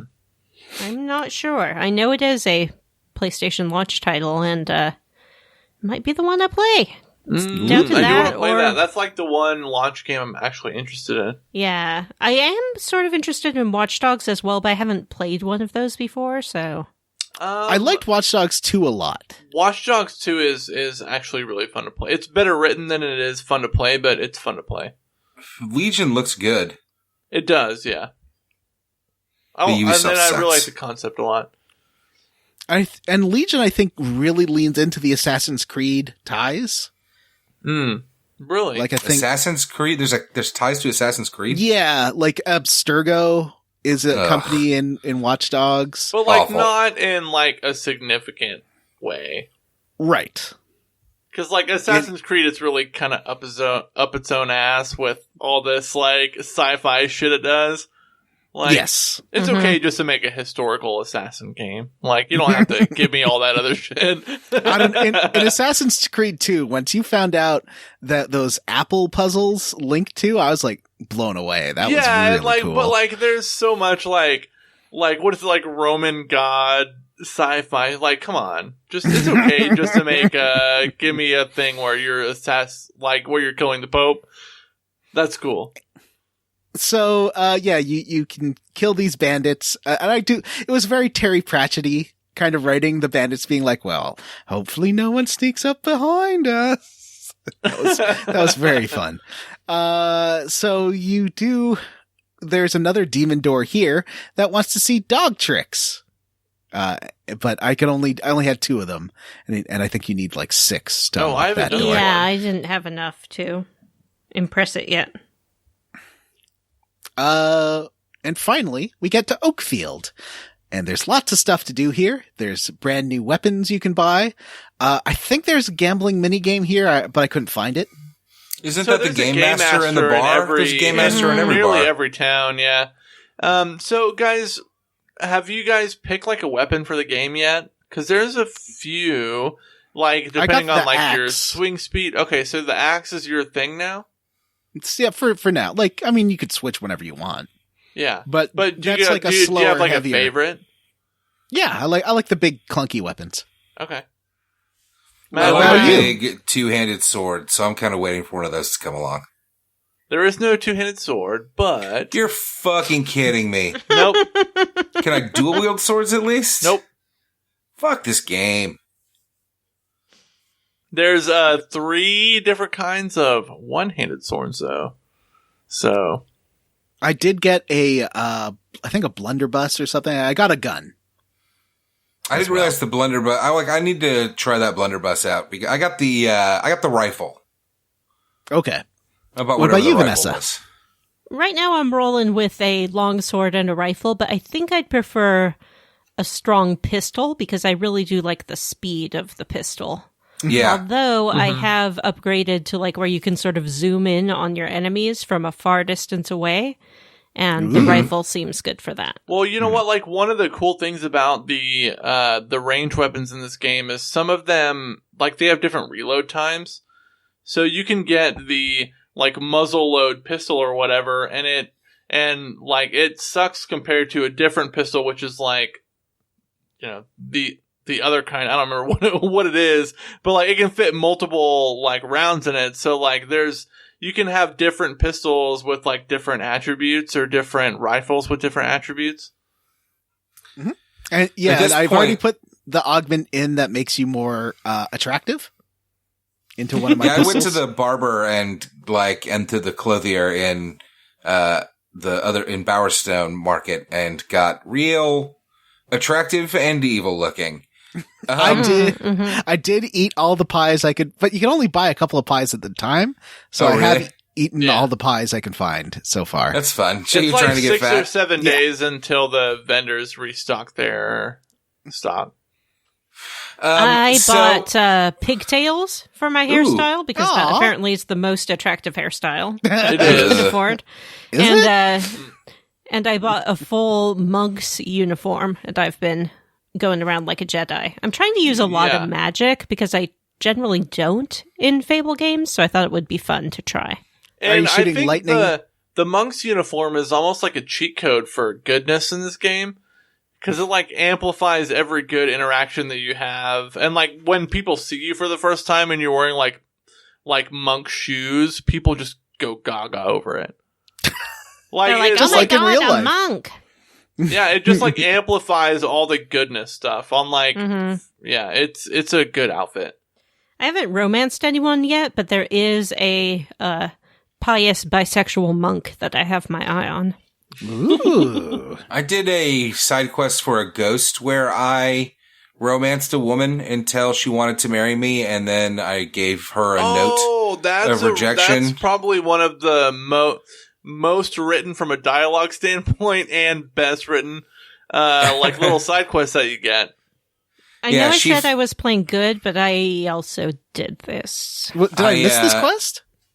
I don't know. I did romance the woman, and I did give her the note, and then she did kill herself, and I went back to the ghost, and her ghost was there, and at first they were like, "Oi, isn't it funny running into you here?" And they were gonna have, like, a ghost relationship, but then you come along, and you're like, oh no, you pay me or orchestrated whatever. everything, yeah. Yeah, and she's like, "You orchestrated all of this?" And then she rejects him again. Mine was the opposite, like it was the same plot line, but the opposite sexes. So, like, mine was, because I'm a female, I tricked the dude into falling in love with me, and then rejected him for the sake of the lady ghost.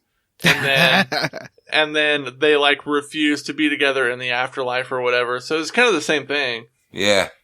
I started this quest hoping that I would be able to bring him to her and they could, like, work it out, but it didn't work out that way. I got to a point where it was like, do you want to reject him or marry him? And I'm like, well, I don't want to marry him. Like, he's a sad boy. Do you have to go?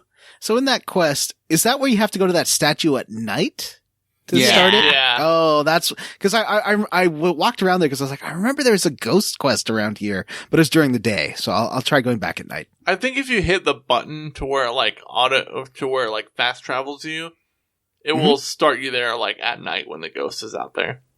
Oh, okay. Yeah, I'll go back and do this. You know what I just realized? We didn't plug the poll at all at the beginning of the podcast. Oh, that's fine. Well, we're Plug it almost at done. the end. Everyone listens to the end. Everyone loves. We can plug it as soon as we do Squarely Against. I did save up at this point, and I do have now, like, level 2 on most of my good spells, which makes them even more gooder. Mm-hmm. It's pretty fun. You really can start to just fucking tear through groups of monsters at this point in the game with, like, a steel sword and some level 2 spells. It gets pretty fun. There's a side quest here about the sculptor lady. Oh yeah, the sculptor lady. So I did hold. She wants you to hold an expression as long as possible. So I chose I only had a couple of options, like 3 options. So I chose beg. This is another That was mini game, by the way. It's just like the blacksmith mini game It's and exactly the woodcutter same thing. mini game. Yeah. So I did do that quest, and she was very excited. And apparently, you can find more marble for her to carve around the world and have statues of you in every city. I chose the whistle expression, and it made for a fine statue. It's like me just, like, sort of bent over with my arms swinging back and forth, being like, whistle, whistle, whistle, whistle, whistle, whistle. I can whistle. I don't know how that would pick up, like, with my mic, so I don't want to do it. Let's give it a shot. That's gonna sound so good. I know. How do you? Is there a way to map expressions to the D-pad? Because I tried couldn't to figure that out either, John. How do you map even potions to the D-pad or expressions? I couldn't figure it out. I'm still playing the game. I don't know. I don't know how it works. Yeah, because I tried. I know you can hold down RB to select expressions from the menu, but it seems like if you do that, you can't hold it down and extend them. At least I couldn't figure it out. You have to hold the confirm button. Yeah. So, like, when you select an expression that you can hold, you have to hold that, like, confirm input button until you're within the range of the slider. Okay, and I think I was trying to hold like a D-pad or something. I do the same that's thing. what you do. I do Yeah. the same thing. Okay, well that makes it a bit easier. Yeah, and so finally you head up to talk to the abbot. He is having a conversation with someone else in the monastery about his daughter. And he says he does not want her to do this trial because it's dangerous or something. And he's like, oh, you want to help me out? Well, you can't because I don't know you. So you'll have to prove yourself by doing some work around the town first. And that is the end of this chunker. Good Fable chunker. 2. How do you guys feel about this game so far? You guys haven't played much beyond the end of the chunker, right? No, I haven't. I am on the second hero quest at this point. That's like the middle chunk of the game, right? It's Yeah, the second hero quest. I did say that I was halfway through the game earlier. Yeah, I am also on the middle hero quest. Before we talk about that and how we feel about this, how about we just do a real quick look at John's bullshit minigame corner? John's bullshit mini game corner. So I think the gambling minigame is different because all the other minigames I've done so far are all identical. You hold down a button and there's like a green patch. Well, it changes color, red to yellow to green, and the longer you hold it down, the better you do. Except in the woodcutting and job ones, you want to do it in the first pass to get more money. And that's those mini games, and you get like bonuses for doing successful ones without missing, and then your money gets multiplied. You can like get up to like a 5 times multiplier.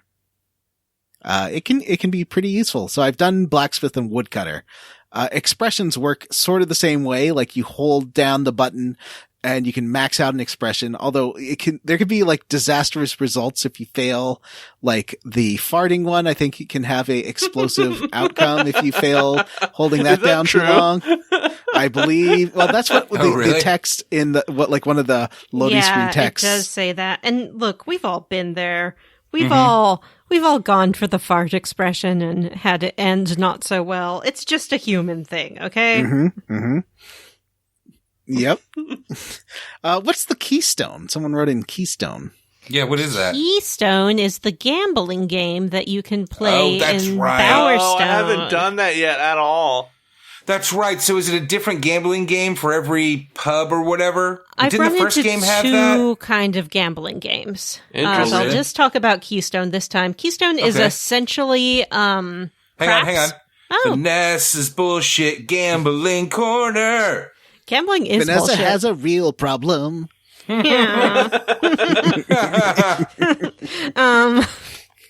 Yeah. First of all, if you're going to gamble, like bring $20 cash, spend it. When it's gone, it's gone. That's your fun. Like just pay for the experience. Don't play to win. Agreed. I think we all weirdly are of a same mind when it comes to gambling. For gamers, we aren't really gamers. We are not like risk taker gamers. We're more into like interactive stories than we are, That's true. high stakes bullshit. I just That's want why to we chill out host an too. RPG podcast. Yeah. Yeah. This ain't the classic FPS podcast. Wouldn't that be terrible to just like talk about Halo for 2 hours? I'd love it. No. Yeah, I could talk about Doom, Halo for a Halo? long time. I don't know. Hexen. All right, we're changing this podcast. John Hexen. Hexen, hell yeah. What about Heretic. the Tech War FPS? Remember that? Oh yeah, John. I do What about remember that. I didn't even know it Shogun was or a show. whatever I with thought it was the a game at mechs? first. This has Remember gone the one with the horribly giant wrong. mechs? I gambled Sorry, with Vanessa. the concept and I lost. Some great first person shooters. No. Could start all the way back with Wolfenstein. That'd be fun. Oh. So how does Keystone work? Or Baseball 2000 for the Game Boy? Keystone is FPS essential. Roots coming 2021. Keystone is sort of a combination of. Well, I was going to say it's a combination of roulette and craps, but it really isn't. It's essentially craps, where you have different markers on the board, and you bet on which ones the dice are going to turn up with. And then you can also bet on like subcategories, like I think a black one or a red one is going to turn up. I guess it is like roulette, isn't it? It's like a combination of roulette and craps. What I said first stands, and I never should have questioned myself. So yeah, you could bet on like evens odds, that kind of stuff. And then it's just a dice rolling game. So if you want to play it, just play the low sure bets and then like put a little bit on something extreme, and that's usually how you wind up breaking even on those, I think. I'm not an expert. I do think roulette is kind of fun just for the social experience of it. I don't know. Like, as much as I've only gambled a little bit, but like net gambling to like spending money, I probably made $1,000 like every time I've been to Las Vegas, and like it's always been in roulette. So like I like roulette. It's a fun game. I just have horrible gambling luck. That checks out to me, Jim. You do seem like the fucking charmed type. Jim's the guy that walks in and walks out with $20 and walks out with $1,000, and it's just like, yeah, I just bet a couple of times. I think I've been just like stupid enough to put money on the right things in roulette to where like I'm a net positive gambler, but like, and that's only because there's COVID-19 this year. Because we had made plans to go to Las Vegas, and I was probably going to lose a lot of money. I'm the kind of guy that walks in with $20 and walks out without any clothes on, and it's like, what happened? You're like the Rodney Dangerfield of every casino. Yeah. He's a cooler. They like to keep him around. They try to give him free drinks. Mm-hmm. One of my favorite COVID pastimes is looking at current hotel prices of places that I have no intention of going because I am on strict lockdown. But as Jim mentioned, we were going to go to Las Vegas, and I'm like, I wonder what the rooms are going for these days. Essentially, they're paying you to go there. Like, it's sad. It's like, stay in this room for nothing, and then we'll give you food. Like, we'll give you vouchers for everything. Just please come. But there's no reason to go there because there's no shows right now. So now's the time to go to No, Vegas. Matt, no. Okay, no. All right. Yes, ma'am. I mean, they're paying us Sorry, to man. go. It would No, be a Jim, bad no. business decision not to go. Hey, Honestly, Jim. like, Wink. I am more afraid. I'm more afraid of getting on an airplane than I would be, like, going somewhere Oh, me where I too, could totally, control, definitely. like, the distance I am between Yeah. people and how long I'm inside. Are you that concerned about it? If you're wearing a mask on the airplane and you got hand sanitizer on you, you're not touching your face. 2-hour flight or whatever. Oh, I still wouldn't. Mm-hmm. It's so All it packed, takes is so tight. 15 minutes. Yeah. 15 minutes of what? Exposure. And not To even what? like 15 consistent minutes. Like they've said, if you have 15 accumulative minutes indoors exposed to someone with COVID, it is your odds of getting it go up a large amount. Plus, I had not heard that. there's all this stuff that it seems to be affecting mostly women that doesn't get talked about because it's women and who cares, but like all these lingering heart problems and your hair falling out and shit. I don't want that. Yeah. It real bad.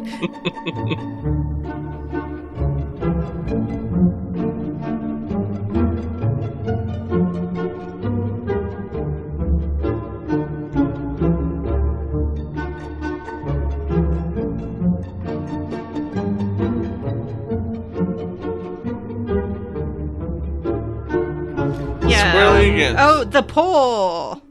No, yeah, squarely against. I'm squarely. Wait. Where are we playing to next time? Did John say?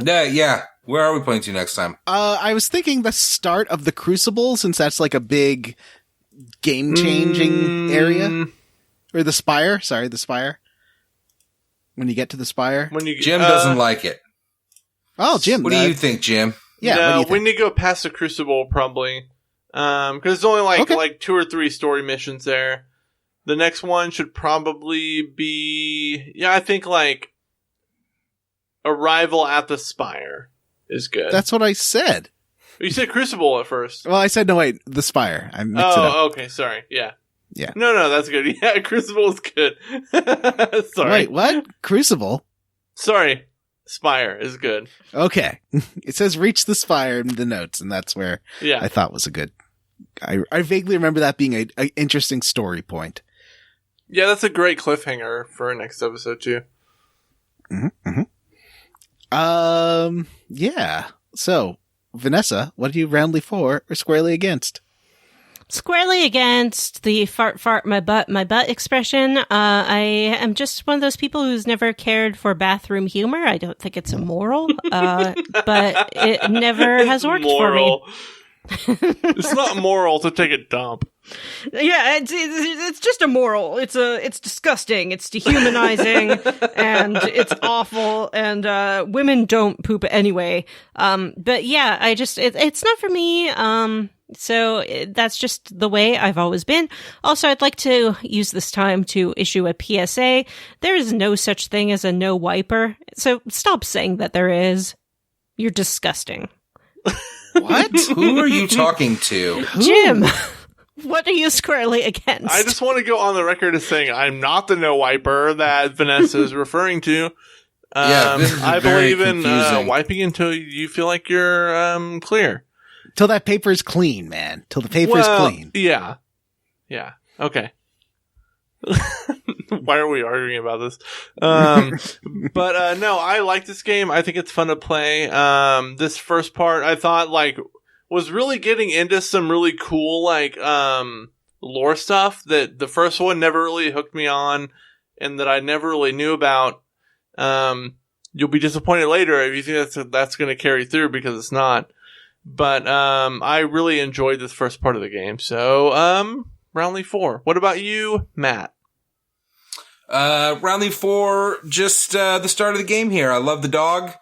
We did talk about it a little bit, but we could have talked about it all night. The dog is a delight. A dog light? Yes, a dog light. You can throw a ball and it will chase it. You can pat it on its delightful head. You can punish it, but I would never, ever do that to its sweet, precious dog. Dog. Roundly 4. Whoever's next? I'm next. I am roundly for the ability to choose the gender of your protagonist in this game. This is one of the first games that I can remember doing that, like the big kind of console games, as we moved more into Western RPGs away from JRPGs, which tend to be more on rails story-wise. And just props to Fable for getting rid of its it's sole gender protagonist from the first game. Let me play as a girl. Already level up, or she already went. This is my first time. Okay, Matt, what are you squarely against? wait. I actually am roundly for those demon doors. Oh my god! And the animation is I've great. lost track of where we were. Johnny needs to go. John, what are you squarely against? I am roundly for the flavor text in this game for pretty much every item is great. Salty. All the warrants you pick up have amazing writing. This one for Leroy Unremarkable Stone, known aliases Leroy 10 Fingers, Leroy One Nose, Leroy Two Eyes, Leroy Has Hair, and Leroy is Alive. That's pretty good.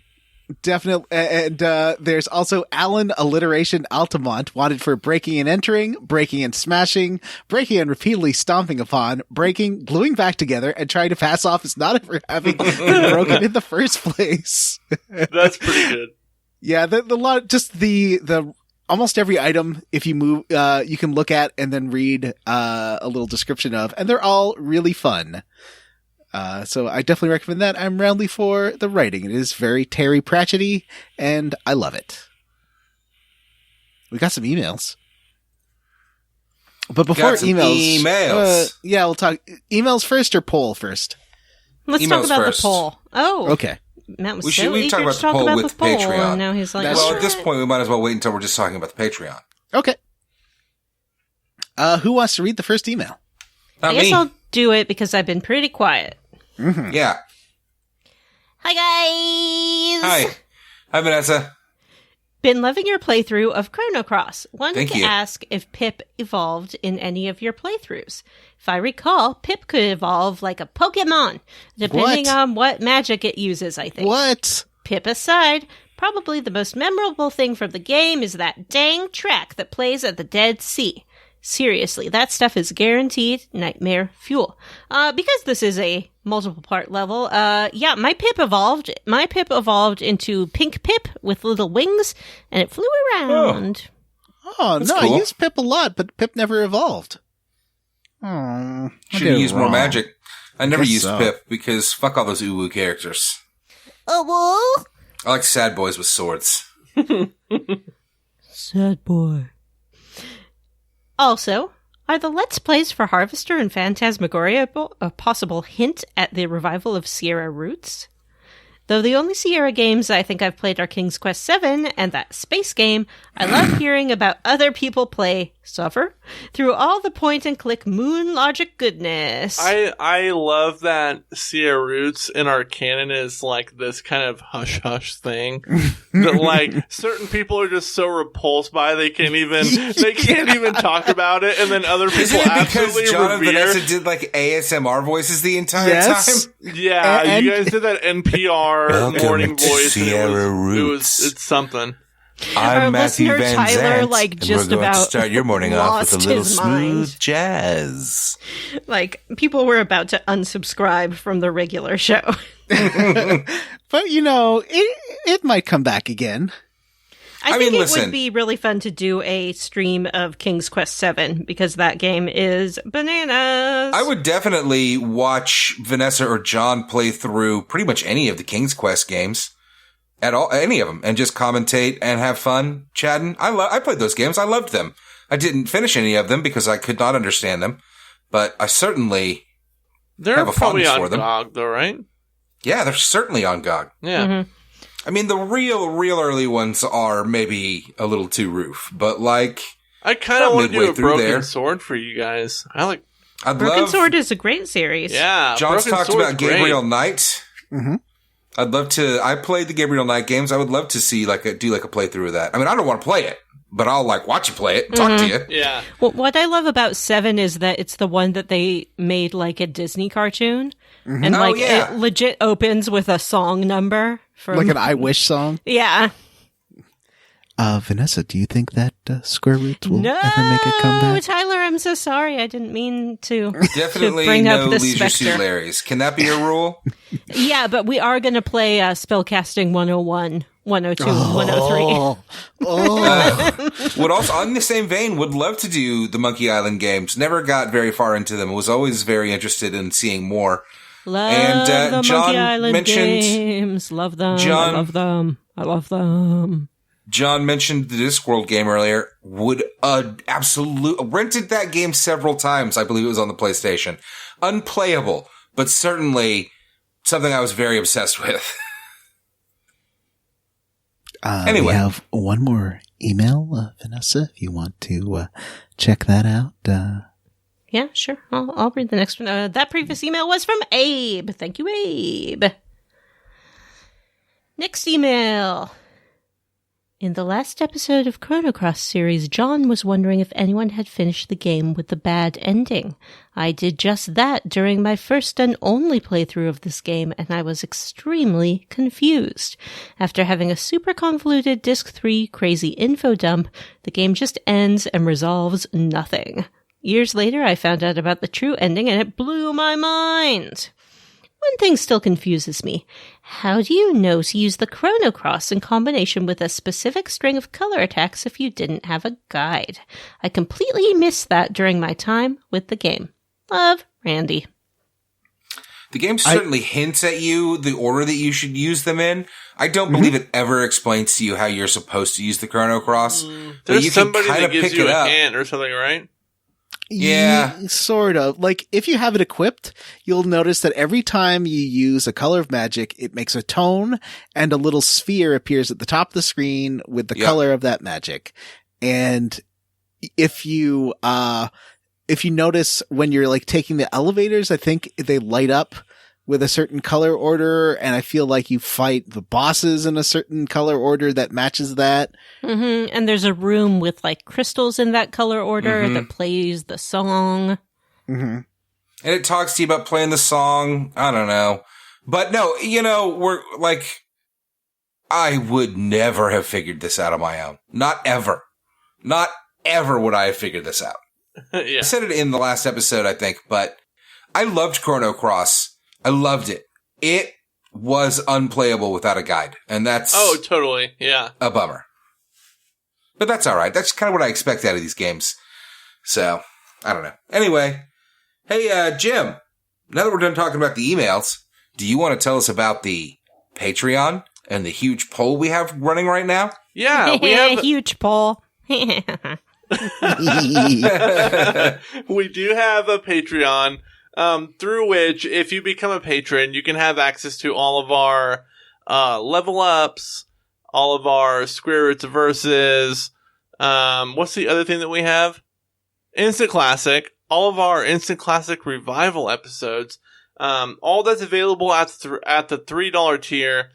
If you move up a level, get the $5 tier, you get all that plus the ability to vote on, how do you guys, what's the term I'm looking for? These are mainline Square Roots games that we open up games to voting by the public, yeah. Or I guess our patrons. We have a poll going right now for the last game of the year. And as I'm sure you heard in the last episode, the choices are Vagrant Story, Parasite Eve 2, Fallout 3, and Trials of Mana. And as of this recording, Friday, November 6th, Vagrant Story is still somehow in the lead. Yeah, what's up with that, you weirdos? What are you even doing? I'm feeling pretty good about it. Can play it on the Vita. Really looking forward to it if it does. Now, just a little over half of the votes have been cast so far. Stop! And there's No, still I can't. Don't. 24 days to go before the poll ends. No, I'm not listening. Legal votes in this poll. No. Don't need those jokes.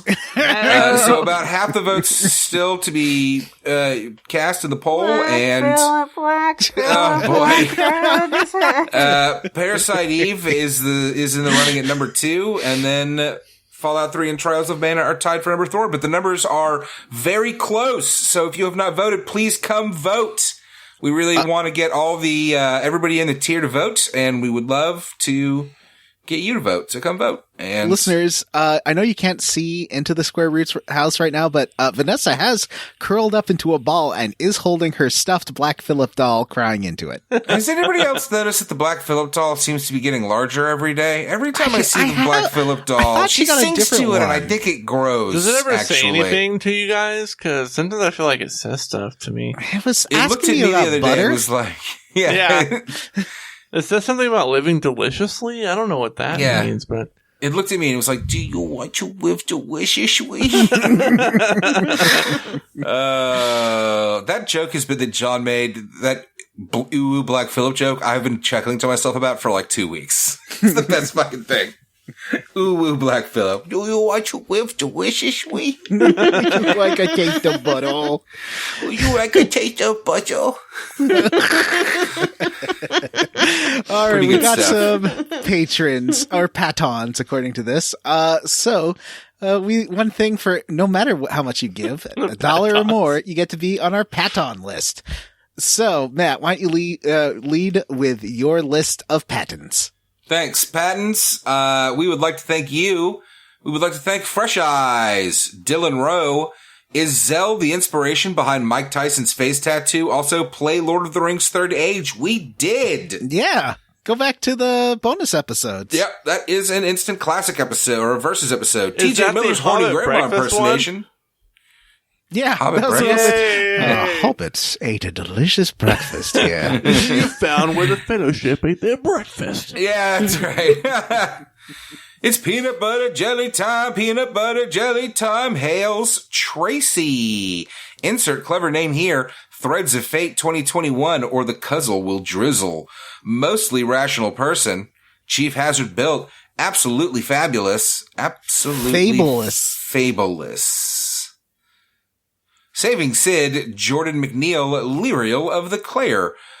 Andrew Leinart, Grayson, Justin Rash, Jonathan Smith, Chris Wilder, Anti-Brown temporarily seals the gaping brown element. Question, what would the brownout tech look, smell, and sound like? We don't have to answer that.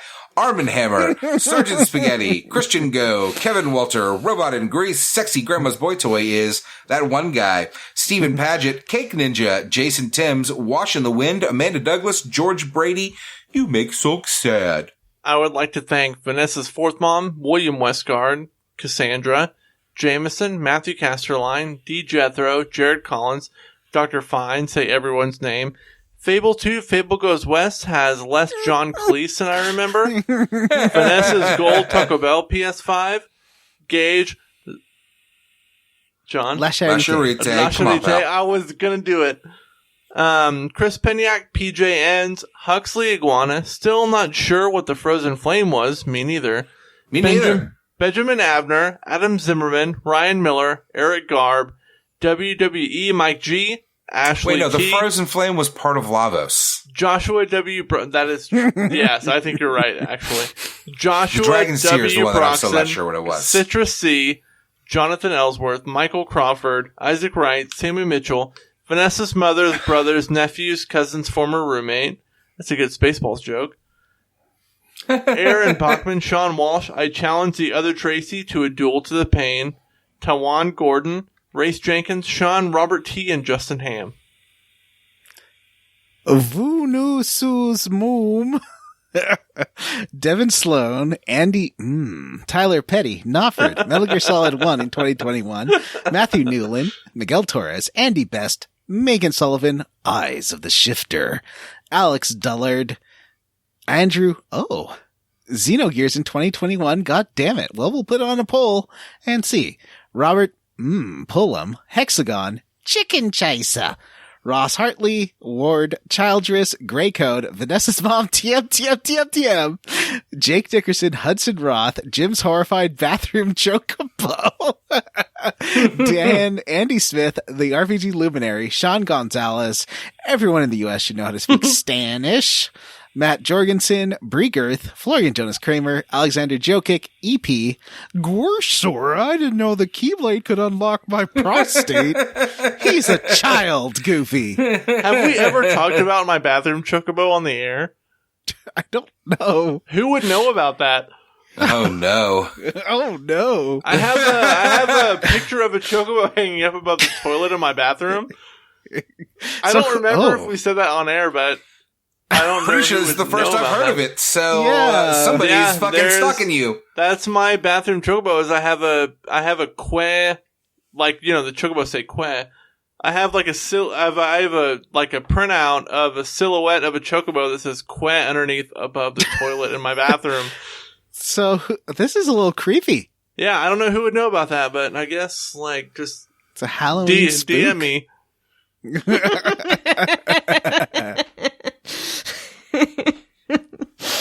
Or, you know, come out from the walls that you're living in. Yeah, also out from under my bed. You got a list here, Vanessa. I know. I wasn't done hearing about the bathroom chocobo. Joshua Bennett, David Shook, a sad sack of broken Molyneux promises. Robert J. Defendi, Wonder Swan, Sam Harrison, Cameron Shoei, Mary Queen of Scoffs, Nathan Poirot, Ethan G. Pearson. It has become the chronologic point dedicated to the mallet. I don't understand.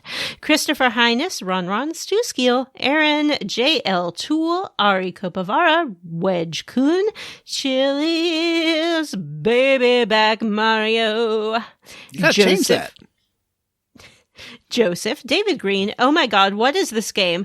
To Bumpkins just got back from an alternative timeline where Jim loves Chrono Cross, but sadly drowned in the Great Washing Machine Flood. Paul Bursch, Chris Ryan, and Brian Pitt, Tom, Soy Soda Pop, and Cyril the Wolf. All right, everyone, that's it for this episode of Square Roots. If you'd like to reach us by email, we are squarerootspodcast@gmail.com. Come see us at our Facebook group, the Square Roots Podcast Group, for smart, cool, very attractive people. Or you can tweet at us. We are at Square Roots Pod. Please rate, review, and subscribe on iTunes or wherever you listen to podcasts. For Square Roots, I am Jim Banks. I'm Matthew Van Zant. I'm Johnny Brandon. And I'm living deliciously. Bye. Bye.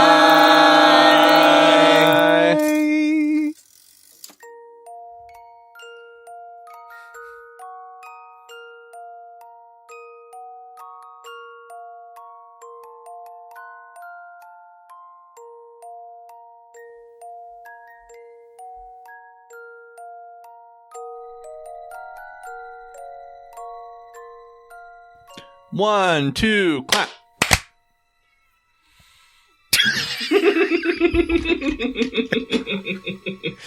What's so Nice funny? one, Porky. Yeah. Oh, I missed something.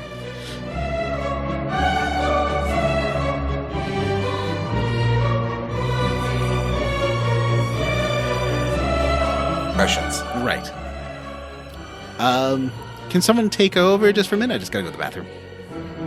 Jim, take over. I don't remember where we were at.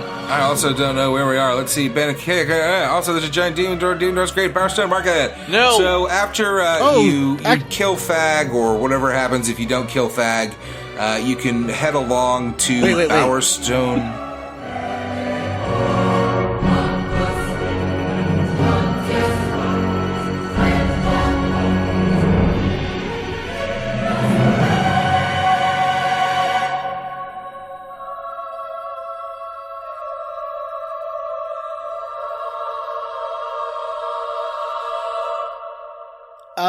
So, how about we move on to Squarely Against? Nobody changed the patrons, huh?